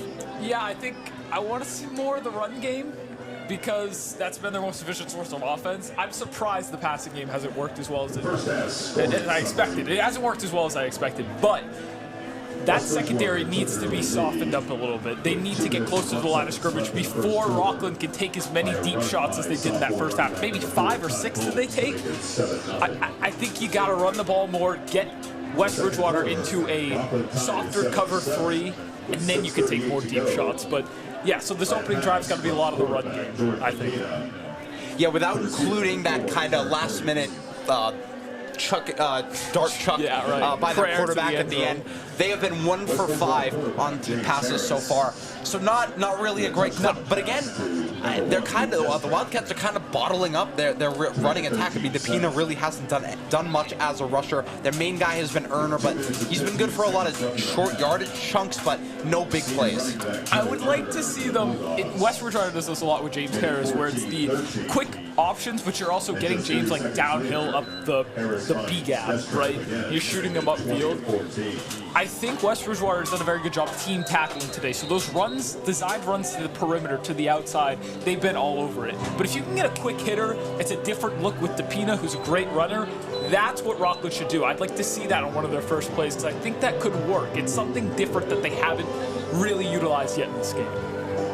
Absolutely, and you know, just coming to think about it, Rockland has kind of seemed like the team that has taken more deep shots, but West Bridgewater has actually been the more successful downfield passing team to start this game. Surprise of the first half, I would say. That's not really their identity. Meanwhile, Rockland has definitely had a lot of success with it, but it's been a pleasant surprise. And Luke Destrip, player of the half, clearly a massive boost for this passing attack. And he makes the kick here, recovered by Dom White. Dom White breaks loose for a yardage gain just shy of the 45-yard line. That's going to be Dom White, junior for the Rockland Bulldogs. West Bridgewater kickoff by number 1, Luke Destrand. Return by Rockland number 7. So that's getting taken back. Block in the back on Rockland. Junior linebacker number 54. Yeah, that's going to be a 10-yard loss. That's not great. Not great if you're, you know, for what they're looking at here.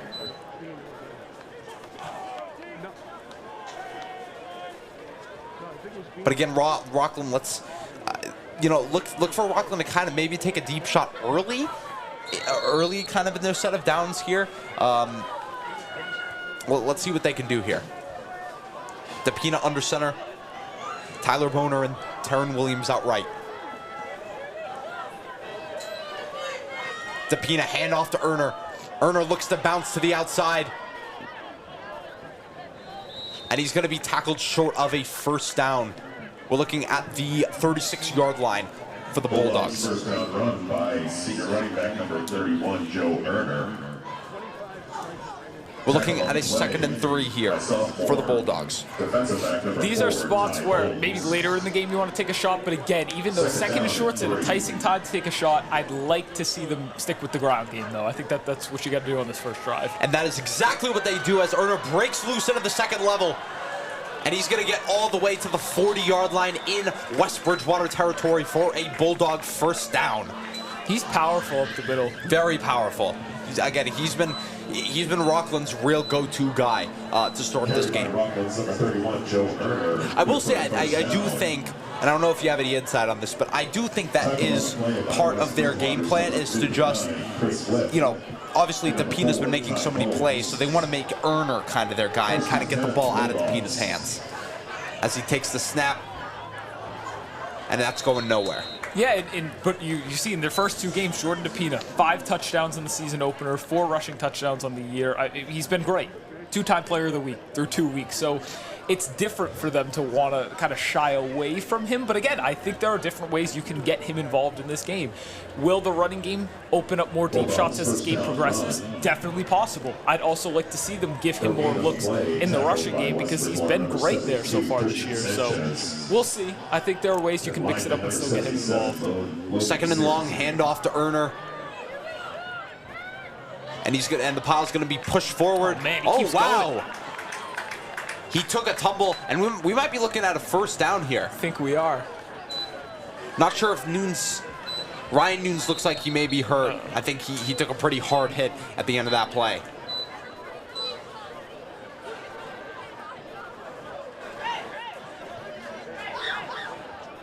Trainer's out on the field. He looked like he really got steamrolled by Joe Erner there.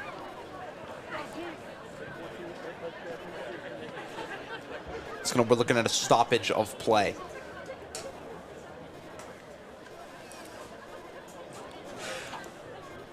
Hopefully this, obviously we always hope this isn't anything serious. Nunes has been a key contributor for this Wildcats team, even as a sophomore. I mean, he's really came in, used his athleticism on both sides of the ball, been terrific on special teams so far. Yeah, again, he did give up the big touchdown pass. Those are one successful deep pass of the game, but he's been great on special teams. He still made a lot of plays. Really at all three phases of the game. Hope he's all right.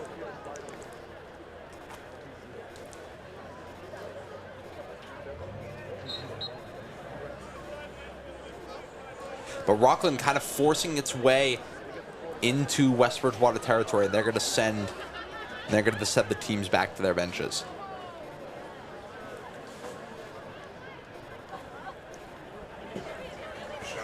Nunes is up and moving thankfully on his own will. Yeah, Rockland kind of really pushing the ball downfield right now. They're inside the 30 with a 1st and 10, 9:59 left to go in the third quarter here. Powers forward for a Bulldogs first down.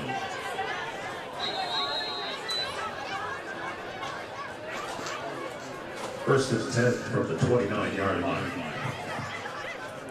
Yep, they're at the 29-yard line for the Wildcats. In Wildcat territory. Yes, for the next almost Friday.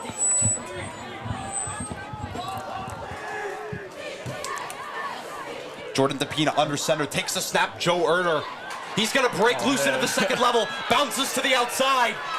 Erner can't get all the way, but he's going to be inside the 10, and that is a Rockland Bulldog first down. What a play! What an explosive play by Joe Erner there. Yeah, he's been the heart and soul of the offense so far. Absolutely. They've done a fine job stopping the run, but if Rockland just leans on it, I think they're going to get down to the field. It's not going to be maybe the most explosive thing. They haven't ripped up too many explosive rushing plays, but it's been efficient. It's been pretty consistent, and it's kept them out of like 3rd and long situations. They were able to stuff that run there. I think kind of what you were alluding to is that, you know, to start, the running game has been a lot more open in the second half. I think plain and simple. They love the high snap. That's something I've noticed, I think, about 5 or 6 plays. The high snap where DePina has to jump up to get it, to kind of get into I don't know that. if they love it. I just think, you know, that's the cards they've been dealt with the personnel. I don't know. I've seen it so many times. I think they might like it. I've never heard of a quarterback that's like, yeah, I like when the center gives you a high snap, like, or a low snap. I don't know. They're doing it pretty frequently so far. Yeah, I don't know. I just think that's. But that's going to be a handoff to Erner. I don't think it's enough to get in. We'll see what the call on the field is. But he is going to be... Yeah, he looks like he's going to be marked down at about the 1-yard line. It's going to be 3rd and goal. 2-yard line. Yeah, so you got 2 downs here. You're obviously going to go for it on 4th down if you don't pick it up on 3rd. I just run 2 running plays, and you're going to probably pound it in here. Another handoff to Erner, and he walks right in for a Bulldog touchdown. Touchdown, Rockland. Again, if you're Rockland, like that's a great way to start. You didn't have many pass plays. You just ran the ball all the way down the field, beat West Bridgewater at its own game, ties up the score here. Bulldogs touchdown run by number 31, Joe Erner. I said it. Coming into the half, just lean on the run game. And now we'll see if the explosives, because I still think there's a Rockland passing game here that can be untapped. Obviously, we saw the big touchdowns earlier in the game, but DePina's been great this year, and they have skilled receivers. This is a much improved West Bridgewater secondary this week with all the guys they're getting back, but if you keep running the ball so successfully, West Bridgewater is eventually going to have to make some adjustments. They like to go cover 3. Maybe they switch it up, go cover 2, throw an extra guy in the box. Maybe they have the DBs play a little closer to the line of scrimmage, and then that'll open up shots for them down the field. But it's a good start for Rockland. Absolutely not. Offsides on West Bridgewater. Oh, we're looking at an offsides So now from the Wildcats here. they might go for 2. They're so close that they might go for 2 here. Maybe not, but... Nope, looks like Jacob Coleman on the kick here. Senior for the Bulldogs.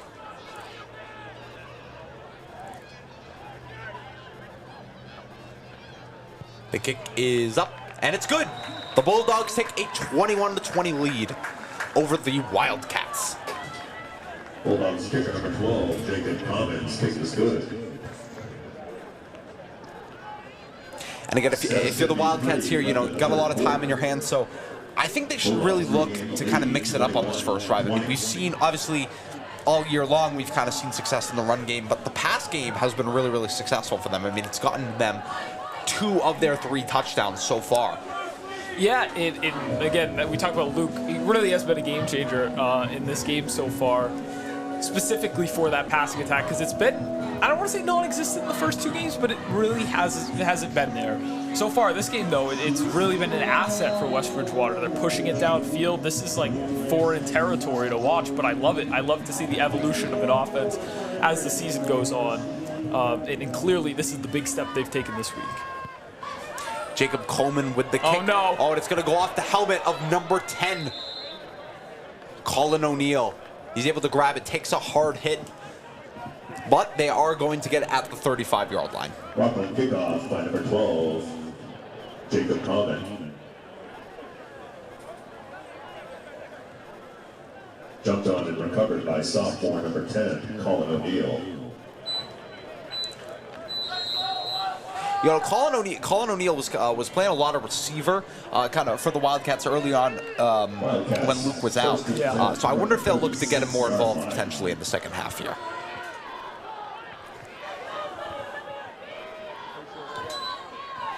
Oh, it's going to be a fake. Yep, there you go. Harris getting to the outside, and he's going to get a Wildcat first down.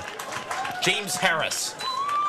You need to get him more rushing looks here in the second half, I think. We didn't see enough of them in the first half, so that's good. First play of the drive. Again, and that's one of their favorite calls in the playbook. The read option to Packard, getting Harris rolling out right with Holmes to his right side, giving him the pitch option as well. Yep. It's been pretty much all rollouts to the right, which if you heard the first broadcast, you know I like it when James rolls out to the right, not as much to the left. Yes, we heard that. I think we heard that a fair amount of times in the first broadcast. Harris with the handoff to Holmes, but no gain there. That is going to be number 54, Jack Sullivan, senior for the Bulldogs, with the tackle there. West Bridgewater carried by number 4, Ty Holmes. Met first by the Bulldogs. Ty Holmes has been pretty quiet. So other than since the 15-yard touchdown, hasn't done a lot. He was involved very, very early on. Let's look to see if the Wildcats can look to give him the ball more here, because he's such an explosive weapon for them. Well, I think it's just been because lately Rockland's had the ball. They've kind of dominated the time of possession for the past 10-15 minutes of game time, and West Bridgewater's just scored so quickly via the passing game. That's why we haven't seen as much of Ty and James, but they're getting going. Harris is going to go for another Wildcat first down here. Like, it's still there. The run game's there. We just haven't seen it because, again, Rockland's dominated time possession, and West Bridgewater just got down the field so quickly with the passing attack.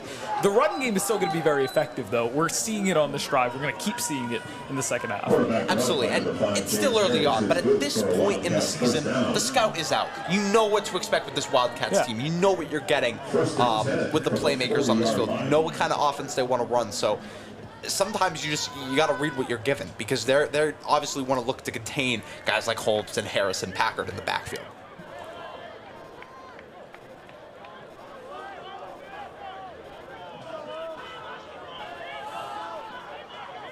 Harris is going to take the snap, drops back. Oh, he's going to look for Destramp on the outside, just off the hands.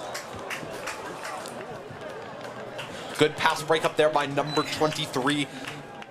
Jomo Bayer. Yeah, it's not a bad throw. Ideally, you want it on the back shoulder, but it's tough. That's not a bad throw. I like the look. I like testing that matchup. You got to keep going to Luke. I like the idea. Absolutely. Almost made the catch. Yeah. He did the same thing he did on the last touchdown. Try to head it up with one hand and grab with two. Which is risky. Definitely risky. Yeah, but hey, it's worked.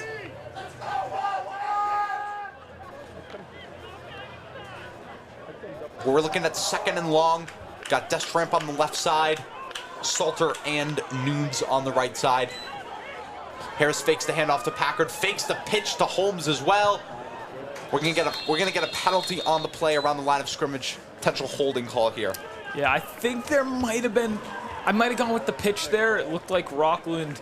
I think Ty Holmes beats them to the edge on that, but that was good defense. Quarterback keeper. Yeah, we're looking at a holding call on the Wildcats here. It's going to back them up.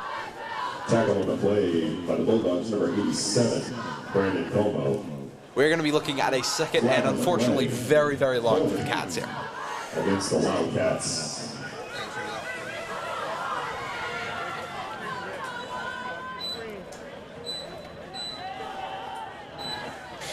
Again, a second on a situation like this, second and long, and now you're at about the 50-yard line. Do you look to take a shot here if you're the Wildcats? I'd see what the defense gives you. You have to be open to it. I mean, the run game probably isn't going to get you this first down, so you're probably going to have to throw it at some point. And they do. Harris looks to drop back. Oh, he checks it, looks to check it down to Packard, but nothing goes. And it's going to be a 3rd and 20 for the Wildcats here. I would probably say they look to take a somewhat deep shot here. You have to. And if it gets picked, I mean, ideally, throw it away. Just throw it away if it looks like there's a risky read downfield. But again, even if it does get picked near the 10-yard line, basically essentially a punt. So and a good punt at that. Sure. Yeah, exactly. So, you don't want to throw a pick. Just throw it away if it's not there. But you got to probably drop back or roll out here. You're going to have to throw this ball.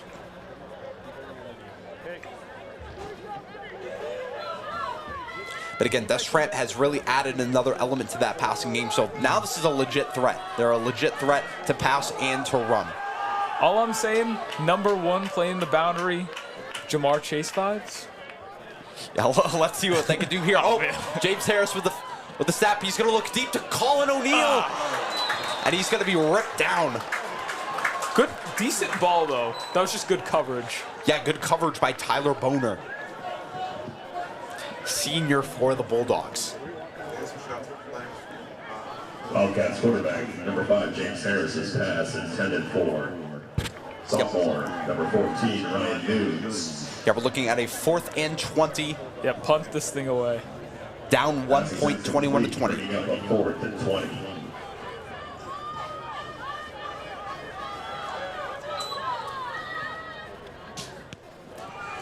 Harris with the kick. They're going to let this roll. Let that roll. It's going to be a very solid punt. There you go. There we go. Good punt. Looking at, I think that's going to roll to about the 6-yard line. That's a very, very good punt by James Harris. Harris's punt rolls to about the 6-yard line, where the Bulldogs will take over.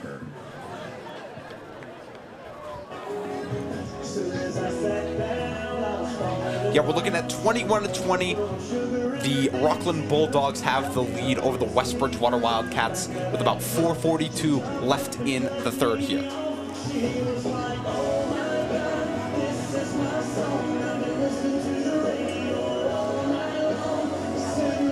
But Rockland's really pinned in their own territory here.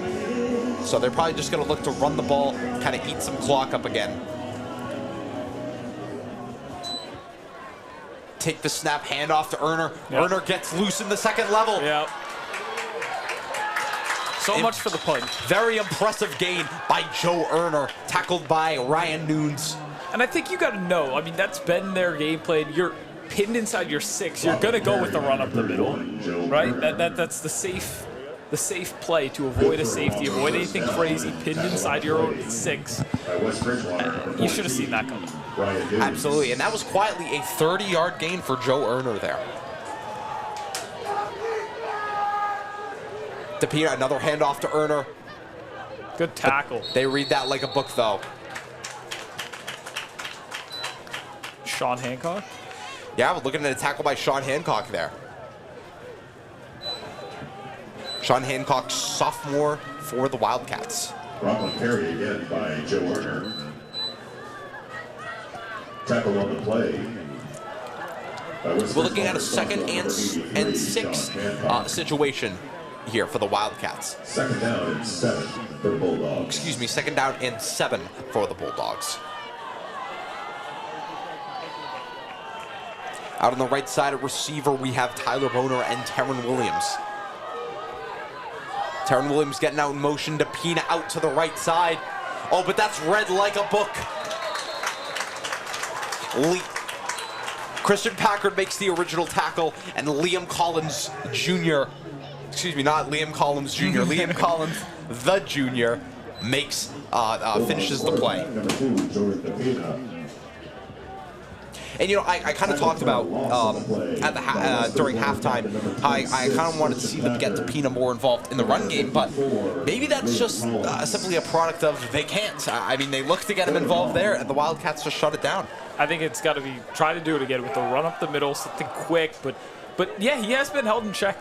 West Bridgewater's, I mean, DePina, again, he's put up monster stats these first 2 weeks. Not as productive today so far, at least. 3rd and 9 for the Bulldogs here. Oh, high snap. Again, that's why you don't prefer a high snap. Yeah, that's the quarterback. Yeah. There you go. There's your answer. That was high and right. We're looking at a 4th and long situation in Bulldog territory, and the punt unit is coming on. Yeah, punt this. High snap to DePina.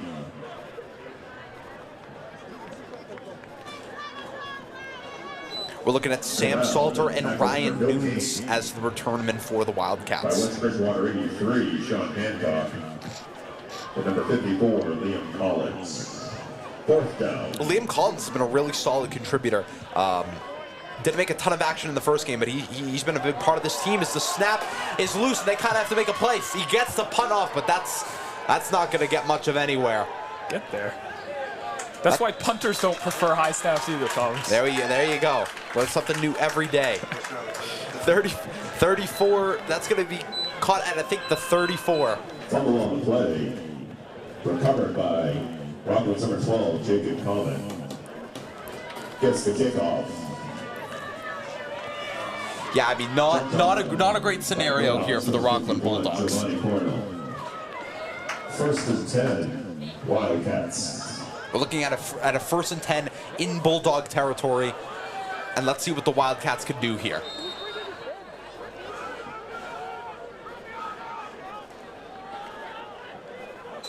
Harris takes a snap, hand off to Holmes. Holmes breaking loose, but can't get much. We're looking at the 31-yard line here.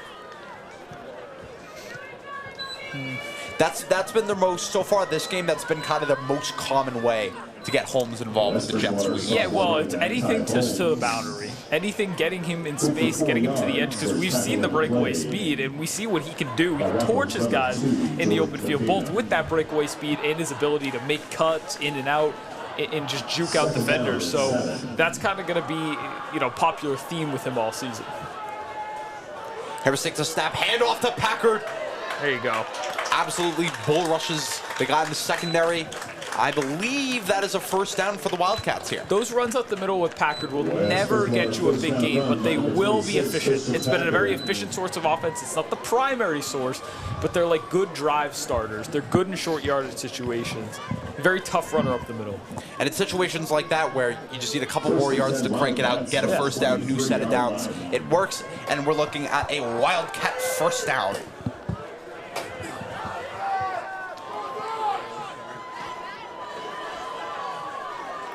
Harris takes a snap. He's going to pitch to Holmes on the outside. Holmes getting to the outside, tries to cut back inside. It's a 1st down. And that is another 1st down for the Wildcats here. They've really been moving the chains. West Bridgewater carry. And at the very least, they are in definite field goal territory here. And that was well timed by James, too. He held off on the pitch just a little bit because the massive threat of him running when he rolls out of the pocket. So the defense then collapses in. They're going inside. Let's defend James. He's hanging on to the ball, And then as soon as they get there to make a tackle, then you pitch it out. Holmes has more space to work with on the perimeter. And that just speaks also to, his physicality and his toughness, because he really took the brunt of that hit. There were 2 guys committed to him because, like you said, he did it so late. But he really took the brunt of the hit and just gave Holmes space to work with. And we're, again, another Wildcat 1st down as we head into the 4th quarter here.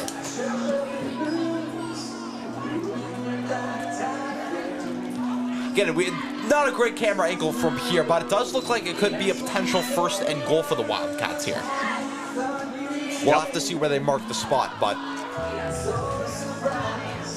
they're knocking on the door. That's all we know. Absolutely.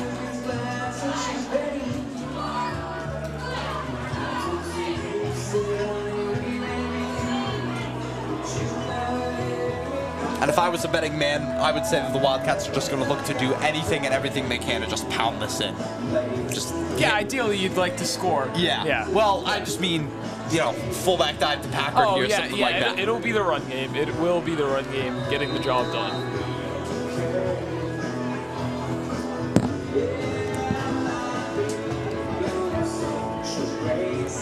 Personnel on the field for the Wildcats. We've got Destramp out left, Salter out right, Harris under center, Packard and Ty Holmes behind him. And they're going to be just, I believe, at the 10-yard line for first and goal. Oh, play gets absolutely blown up. Number 31 for the Rockland Bulldogs, Joe Erner, making plays on both sides of the ball. Yeah, it looks like that snap was like mishandled and the interior pressure got there immediately. Yeah, it looked like some movement before the play. I thought maybe there was going to be a flag called, but they timed it really well, and Erner was able to get right up the middle for the sack.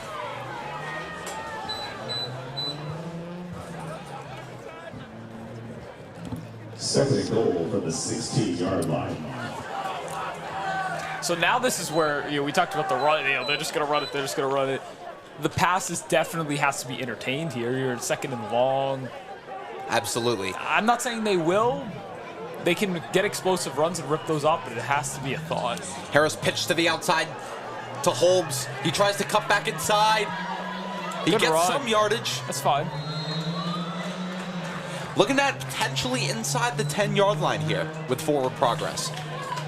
I think it's got to be another run to the boundary, or you got to throw it. I don't think a run up the middle is picking up a third and long, especially when the field's this condensed already. So Play will be third goal from the 10. I've been wrong before, but I think it's got to be a run to the boundary or a throw. Yeah, I believe we are looking at a third and goal back at the 10-yard line here. If you throw it, though, and you don't get any yardage, are you opposed to a field goal? That takes the lead. It's pretty short yardage. At the very least, just take the if you can take the points, then take it. It's going to be a double fake handoff. Harris tries to get to the corner and can't find Destramp on the outside. I'd kick a field goal here. I mean, it's not. This is basically a PAT, essentially, right? Yeah, we'll see what the Wildcats are like. It doesn't look like they're going to. And they know their kicking game better than I do know it, so I'm going to trust that. But this is probably a spot where I would kick it. I think they are going to kick it with Destramp looking like he's lining up in the kicking position. But again, 21-20, Bulldogs ahead by one. 10-13 left in the fourth quarter here. This is huge to take a lead here.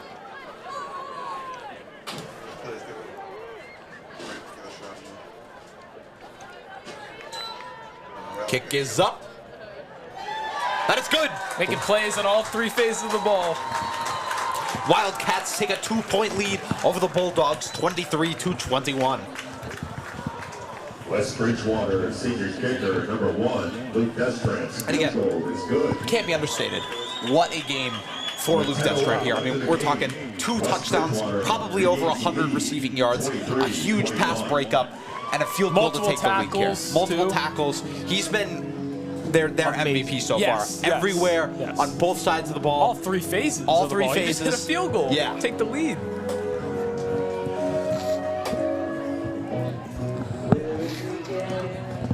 Again, we really cannot understate how important these guys are that have come back from suspension to really help this team out. That this is a completely different team. This is a really, really special unit that we have here. Are you winning this game without these guys coming back? I don't know. I don't think so. I don't think so. I really don't think so.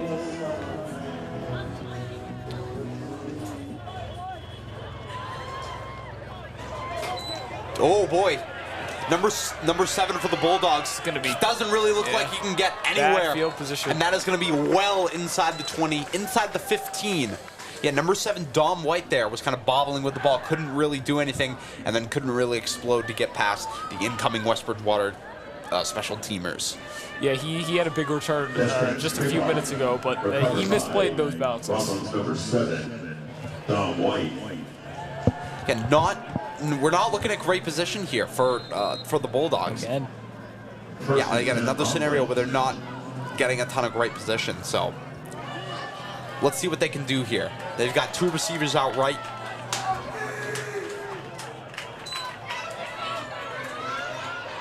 Takes the snap, handoff. It's going to be a handoff to Joe Erner. Looks like a gain of about 3 or 4 yards here.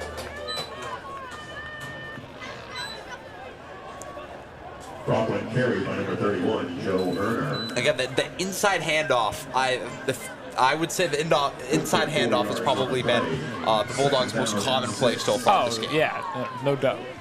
Easy to just get Erner up the middle, see if he can get anything going. Again, say another inside Stuffed handoff, it. but yeah, this time it is absolutely stuffed up.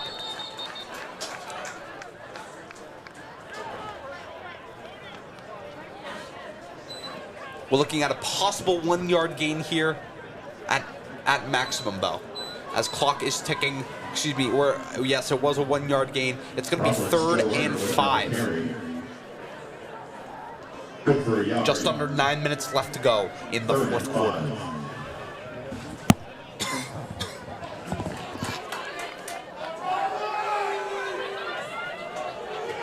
Same formation as always, 2 receivers outright. Tapina, another handoff to Erner. Don't believe that's going to be enough for a first down here, but very short. I think you gotta punt this. Absolutely. I don't even. Well, we say the reason it's a debate is it's 4th and short. There's only 8 minutes left. You're down by 2. As much as I think you have to punt it, I wouldn't be shocked if they go for this. I think they might actually go for it, and I don't know if I blame them. I mean, Erner has been a beast in the short yard. You know what? I I would go for it, and I would run it with him. I'd run it up the middle. And that's most likely what they're going to do here. Yeah. Yep. And there we go. Boom. Perfect. And he gets a first down and much more. Good call. Just shy of the 40-yard line. You knew it was coming, too. I think everyone in the stands knew it was coming. Rockland's first down carry. I would honestly not be shocked if, we look at the stat sheet at the end of the night and he has north of 30 carries. He's been getting the pigskin a lot this game. 1st and 10, Bulldogs. Tapina takes a snap, another inside handoff. But no gain there. Let's see if he gets back to the line of scrimmage. But that's going to be a 2nd and long for the Bulldogs here. Typically, this is how West Bridgewater has stopped Rockland. You get that early first down. You force them into a 2nd and long, 3rd and long, because they'll string together 2 nice run stops, and then you force them to throw the ball, and the coverage on the back end has been nice. So it's funny how those work cohesively on like a 3-play tandem. But that's how West Bridgewater's got all their stops. Yeah, absolutely. Tackled by the duo, West Bridgewater, number 26, Christian Packer, and number 25, Thomas Polidori. They absolutely love this formation. The 2 receivers outright, Ernest to the right side, and not another inside handoff, but the Penis looking to bounce it to the outside. Destramp is there. He's gonna ball came loose. Is that gonna be inside? I think he was out of bounds before, but that. Yeah, no big reaction on either sideline, so it doesn't look like. But they did not gain many yards either way. So we're looking at a 3rd and long situation for the Bulldogs here. Ball came loose, but after he stepped out of bounds. 3rd and long for Rockland. Yeah, they really do love this formation with the 2 receivers outright, Taron Williams and Tyler Boner. Taron Williams in motion here. Someone jumped. Flag's going to be called. Yeah, that's on West Bridgewater side is getting excited. That's going to be a false start on the Bulldogs. So now, 3rd down, 3rd and long. This is where the secondary has to step up. The run defense plus a self-inflicted wound gets you in a very advantageous position here to make a stop. Can the secondary show up again? That's the question. It's a 3rd and 13 situation. Clock is ticking. 6.5 minutes left. So really not a lot of time here. No. So as long as they don't take like a major, and even if they do take a major sack, you may just have to go for it here with time ticking. If you take a major sack and it's 4th and a mile, maybe not. I would punt it, and I think you just have to put the faith in your defense. But we'll see. This is right now at least probably 4 down territory. So if there's a small gain there, you just got to take it. DePina stepping up in the pocket, but he can't get anywhere. And that's he gets it to It's going to be a loss. Come on. Good tackle. That's a great tackle by Sam Salter. Packard was really blowing it up. Unsportsmanlike conduct. We're looking at an unsportsmanlike conduct here. I don't know. I think this is going to be a first down for the Bulldogs here. This is a huge call. Not a ton of clarity at the moment. Bulldogs quarterback, number 2, Jordan DePina. Gets the pass off to number 31, Joe Erner. Flag on the play is a personal foul. Oh, that's killer. Unsportsmanlike conduct on West Bridgewater. Yeah, that's absolutely brutal. You go from 3rd and 13 in their own zone, and now they're knocking out West Bridgewater territory. First down, fresh set. That swings the momentum. That kills the momentum. I shouldn't say it swings it, but it does kill the momentum that West Bridgewater had. Yeah, that's not great for the Wildcats here. We're looking at a penalty, but a false start, and that's going to kick it back to 1st and 15. We got 5.5 minutes. Haven't been a lot of penalties in this game, unlike that EB game. Oh my God. Oh yeah. But you see it on this drive, key drive in the game, one of the final ones, 2-point game, and now both teams are starting to make some mistakes. Well, I think the thing with the EB game was when the penalties would come, it wasn't just one. They would come in bunches. You get one, and then you get another, and then it's like, wow, we're looking at 4 or 5 penalties in one drive here. It really starts to add up. I know in week 1 teams can be a little sloppy. That was ridiculous. Yeah, that was crazy. Well, they also had like 2 personal fouls on one drive, which you rarely ever see. That's going to be a handoff to Joe Erner. And he's going to break loose. He might get a first down. He's going to bounce out to the outside. He's going to get a first and more. We're looking at inside the 25-yard line for the Bulldogs, inside of Wildcat territory. That might be their biggest running play of the night. Absolutely. Bulldogs carried by number 31, Joe Erner. He runs like a Nick Chubb style running back. He really does. You run him up the middle. He's got great contact balance, great vision. He's not going to fumble the ball. He's got a firm grip. Really good stuff, and he's just the backbone of this offense. Absolutely. I was just going to say, he's been the absolute, no doubt, heart and soul of this team's offense right now. But that's going to be number 7 taking the handoff for the Bulldogs. That's going to be number 7, Dom White. Yes, their return man. That's going to be a junior for the Bulldogs here. He's down. Oh, and he is down on the field. Tackled on the play by West Bridgewater, number 26, Kristen Packard. Looking at another stoppage of play.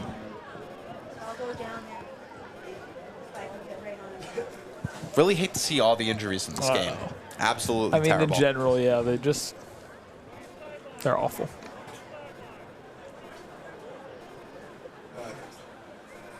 Both teams are heading to their side as he's getting looked at by the trainers. But he's getting up and he jogs off the field, so good to see it's nothing serious.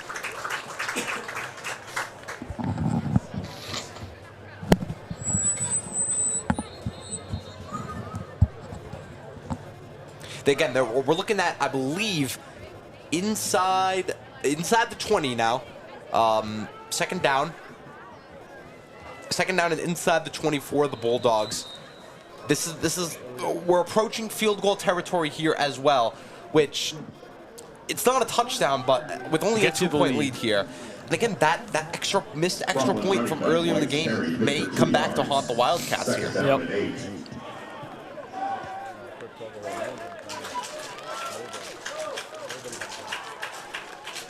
Handoff to Erner again.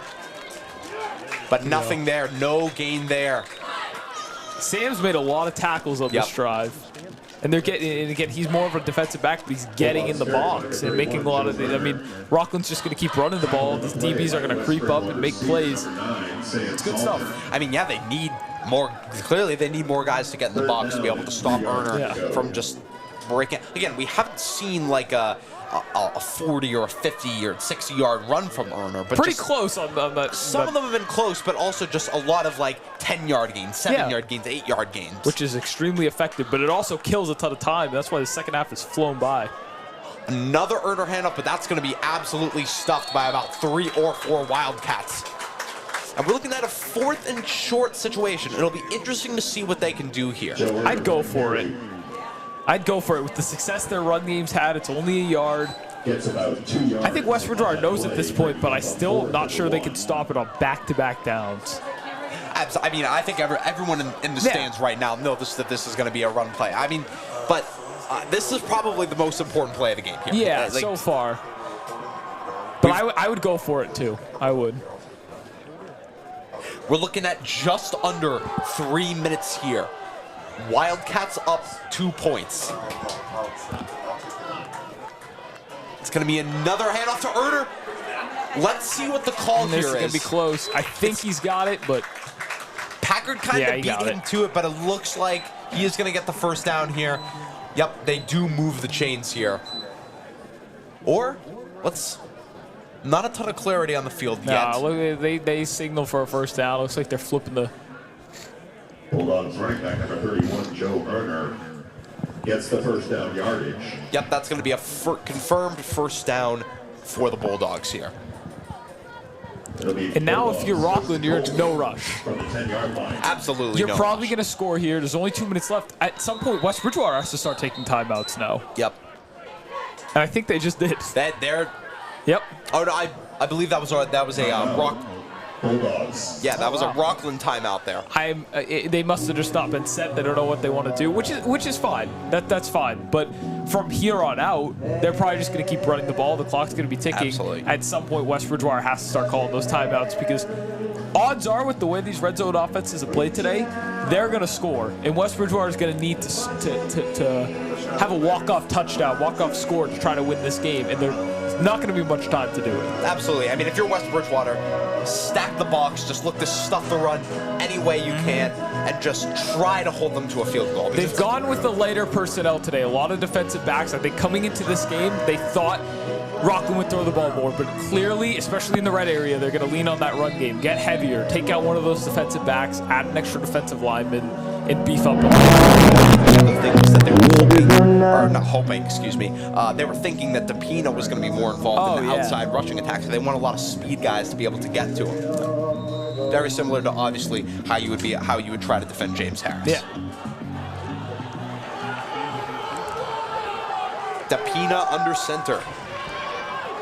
Tyler Bone and Terran Williams out left. Erner in the backfield. Oh, Nice, drops got him. back. Wow. Quick score for the Rockland Bulldogs. And that's going to be number 87. Brandon Como. There's not sure what the call on the play here is. Nope. Flag is waved off. Touchdown Bulldogs. I mean, that's a textbook drive. You just killed a ton of time. You score a touchdown. So now West Bridgewater's got to answer, and you only gave him 2 minutes. Absolutely, and that's an awesome drive. He's had two. Brandon Como's had 2 targets. The first one was, that was a pretty important drop. But he makes up for it right there. I mean, that's the biggest score of the game. The Bulldogs are going to take a 27-23 lead before the PA. Oh, it doesn't look like they're going for a PAT. Definitely go for 2. There's no point in kicking to PAT. Oh, looks like it might be stuffed here. The Wildcats are going to hold them short. And I mean, ultimately, all this does now is that if you score a touchdown, you take the lead. You don't need the PAT or anything like that. If Rockland kicks a PAT there's no difference between a 4 or 5 point lead at this point. So I understand going for 2, but they miss it. So now West Bridgewater, there's no pressure on an extra point for the win. You score a touchdown, that's it. 6 points is enough. Absolutely. And I mean, and again, if you put them up 6 here, I mean, they've already missed 1 PAT. If they miss another, then all of a sudden you're heading overtime. Right, and now that's not going to be the case. But again, the Wildcats have a lot of time to work with here. 2 minutes and 10 seconds. They have all of their timeouts left. They're in a good spot. And I'll tell you, week 1, week 2, I'm very uneasy in this spot because they're a run-heavy team. You eventually probably need to throw the ball at some point on the stride, but we've seen the evolution of this passing offense today with Luke coming back, so I feel a lot more confident than I have in weeks past that they can pull off this comeback in this 2-minute drill. Absolutely.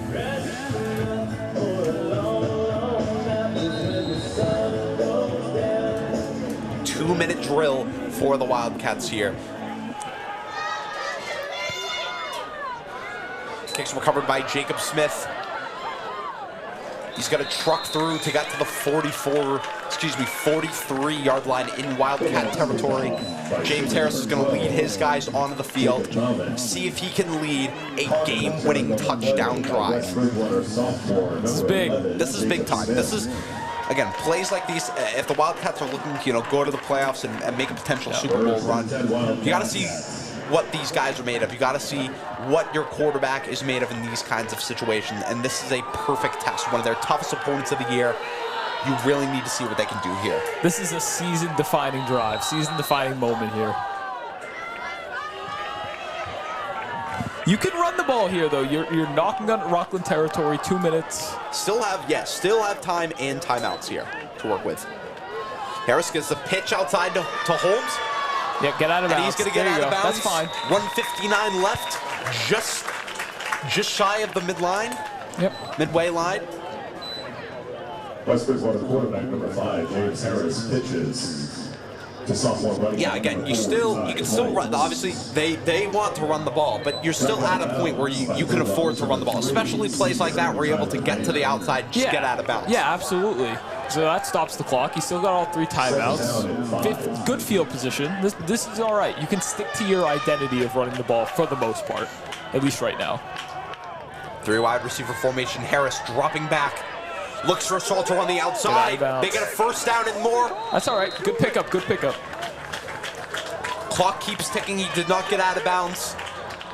But it looks like it's going to be a timeout for the Wildcats. No, I think they're just going. They're just going quick here. Oh no, which is fine. Go quick here. I don't mind a run, and then we can start thinking about using those timeouts after this play. Harris bounces it to the outside, cuts back inside, almost a first down. He's gonna be probably call my first timeout here if I was West Bridgewater. He's sprinting off the field with this call. I don't know if they're going to call the first down here. I think they're just going to keep chugging along. Second and very short. I definitely would after this play. Absolutely. Definitely would. James Harris is a quarterback keeper. Good for 9 yards. Second down and 1. Got a minute. But now if you don't pick this up, you call a timeout. Absolutely. Under a minute of game time remaining. Harris drops back. Makes the throw. Oh, almost an interception by Jordan DePina, but clock is stopped. So obviously not great that almost an interception there, but clock stopped. Don't have to waste the timeout. Yeah, but anything now from this point forward that doesn't stop the clock, any play that's down over the middle of the field, you got to call timeout. Absolutely. There's no doubt about it. Third down and 1 with 50 seconds to go in the game. Yeah, we're looking at a 3rd and 1 here. Do you think they'll probably just look to do anything they can to get the first down and then call the timeout here? I don't hate that idea. I don't. I wouldn't mind a run. I really would not mind a run. It's been an efficient 5 yards or so. You maybe get inside their 30, fresh set of downs, burn your first timeout. I like that. Harris handoff, and that's exactly what they like to do. And Packer now timeout gets out, and that's going to be a timeout. Wildcats. Beautiful. That's good. 5 seconds come off the clock. But now this is where you've got to either, again, maybe one more run to the perimeter, but this is where the passing attack has to come over. I mean, Harris has thrown 2 interceptable balls today, but he's thrown a couple really nice passes, and this has been the best day for the passing game. It's been up and down. This is where we're going to answer some questions right here in these next 45 seconds. We talked about it earlier, but again, I think the trust between Kogler and Harris, I think he's just going to be willing to give Harris a shot. Yeah, I think you have to. Yeah, you got to take the good and the bad. I mean, yes, he's had 2 interceptable balls, but he's also had 2 really nice plays that have led to deep balls for touchdowns. So, and I think the trust that those 2 have, I would not be shocked if they look to start firing as soon as this possession. 1st and 10.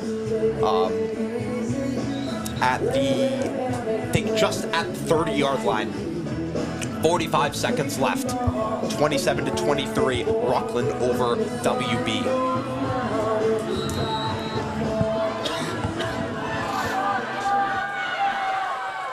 Harris under center. He's going to drop back. He's going to look for Salter on the outside. But two Bulldogs. Timeout. Two Bulldogs come in.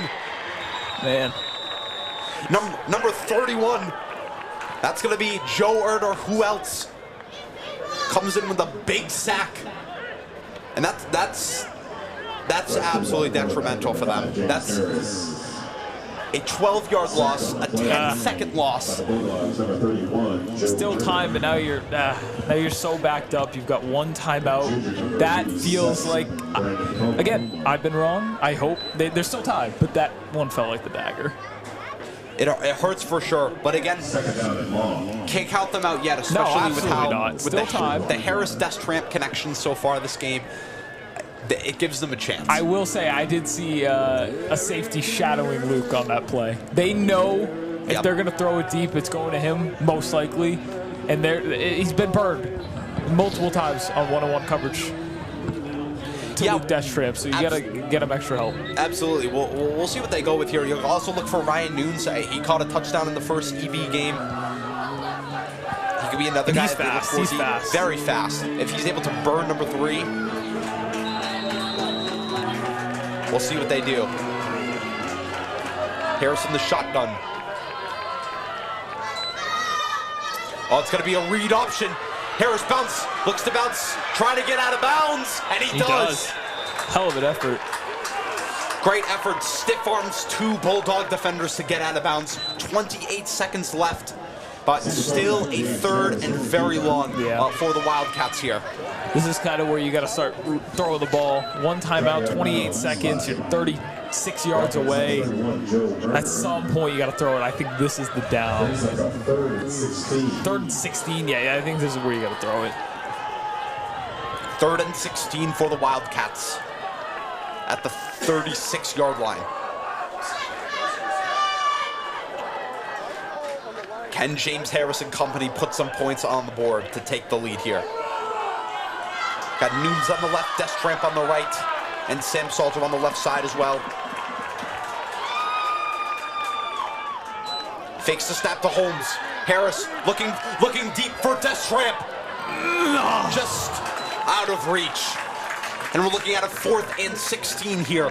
21 seconds left. Gonna have to throw it again. It was a good look, but just over the outstretched arms of Luke Destramp. That would have been a really tough catch to make, even if it was on the money. Senior receiver number 1, Luke Destramp. With how competitive high school football is, can't really afford to lose a game here. Like 1-1 already, and now you take this loss, and obviously the schedule gets a little bit easier from here. But a 1-2 is a 1-2 start is a really tough pill to swallow for a team like this. You really got to hope for something here. Harris drops back, sees a lot of pressure. And nothing. It's going to be an incomplete pass to Ty Holmes. He saw pressure right away from the Rockland Bulldogs.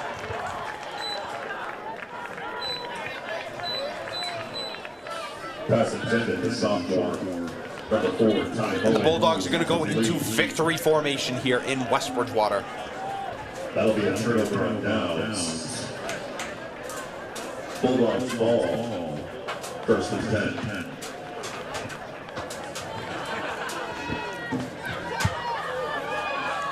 Disappointing second half for the Wildcats. I mean, you go out and put 20 points on the board in the first half and only come away with 3. This has to be a heartbreaking loss for them. Yeah, it is. It was a good start. I don't even think it was a bad second half. I don't, but Rockland leaned on the run game. It was effective. It killed a ton of time. It left West Bridgewater with not many possessions, and in those limited possessions, they just didn't capitalize. You saw the adjustment, double covering Luke, getting him safety help. It just... And your final score from West Bridgewater. Yeah, just it killed them in the end. But it was a close game, competitive one. I thought it was a balanced attack. I thought the offense and the defense of both sides made plays. It was good units. all around. So you never knew what was going to happen on a drive. This was an unpredictable game. This was a fun game. The Wildcats fall to 1-2. Yep, that's going to be all for us. The West Bridgewater Wildcats are going to take on Brighton High School next week at Brighton High School. So you get a 1 week break from us.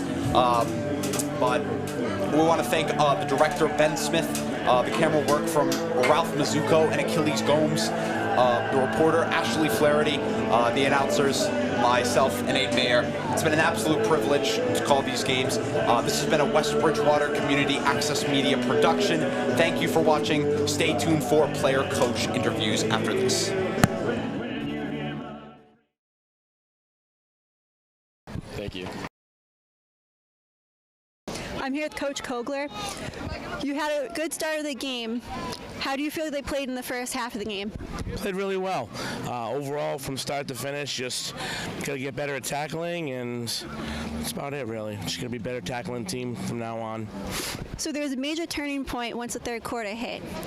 What happened, and what do you want them to change once they have something like that right away happen? We just have to, when we go into the lead, at halftime with a lead, we have to do a better job not letting them go down and score on that first possession. We knew if we stopped them and got the ball back and scored, it would make it hard, but we let them score, and then we were trying to play catch up the rest of the way. So Brighton is supposedly a really good team. Going into next week's game, what modifications do you want to make going against them where you know you have a good chance of hopefully winning, and not just that, but it being, are they in the same division? No, they're not. So be in two different divisions? Yep. No, I mean, we have to get better on defense and keep working on offense to score more points, and they have really good athletes, so we're going to have to cover the pass and, see how that goes. Thank you. Good luck next week. Thank you. Thank you for joining us tonight. See you in 2 weeks or whenever the next game is on WBCAM Sports.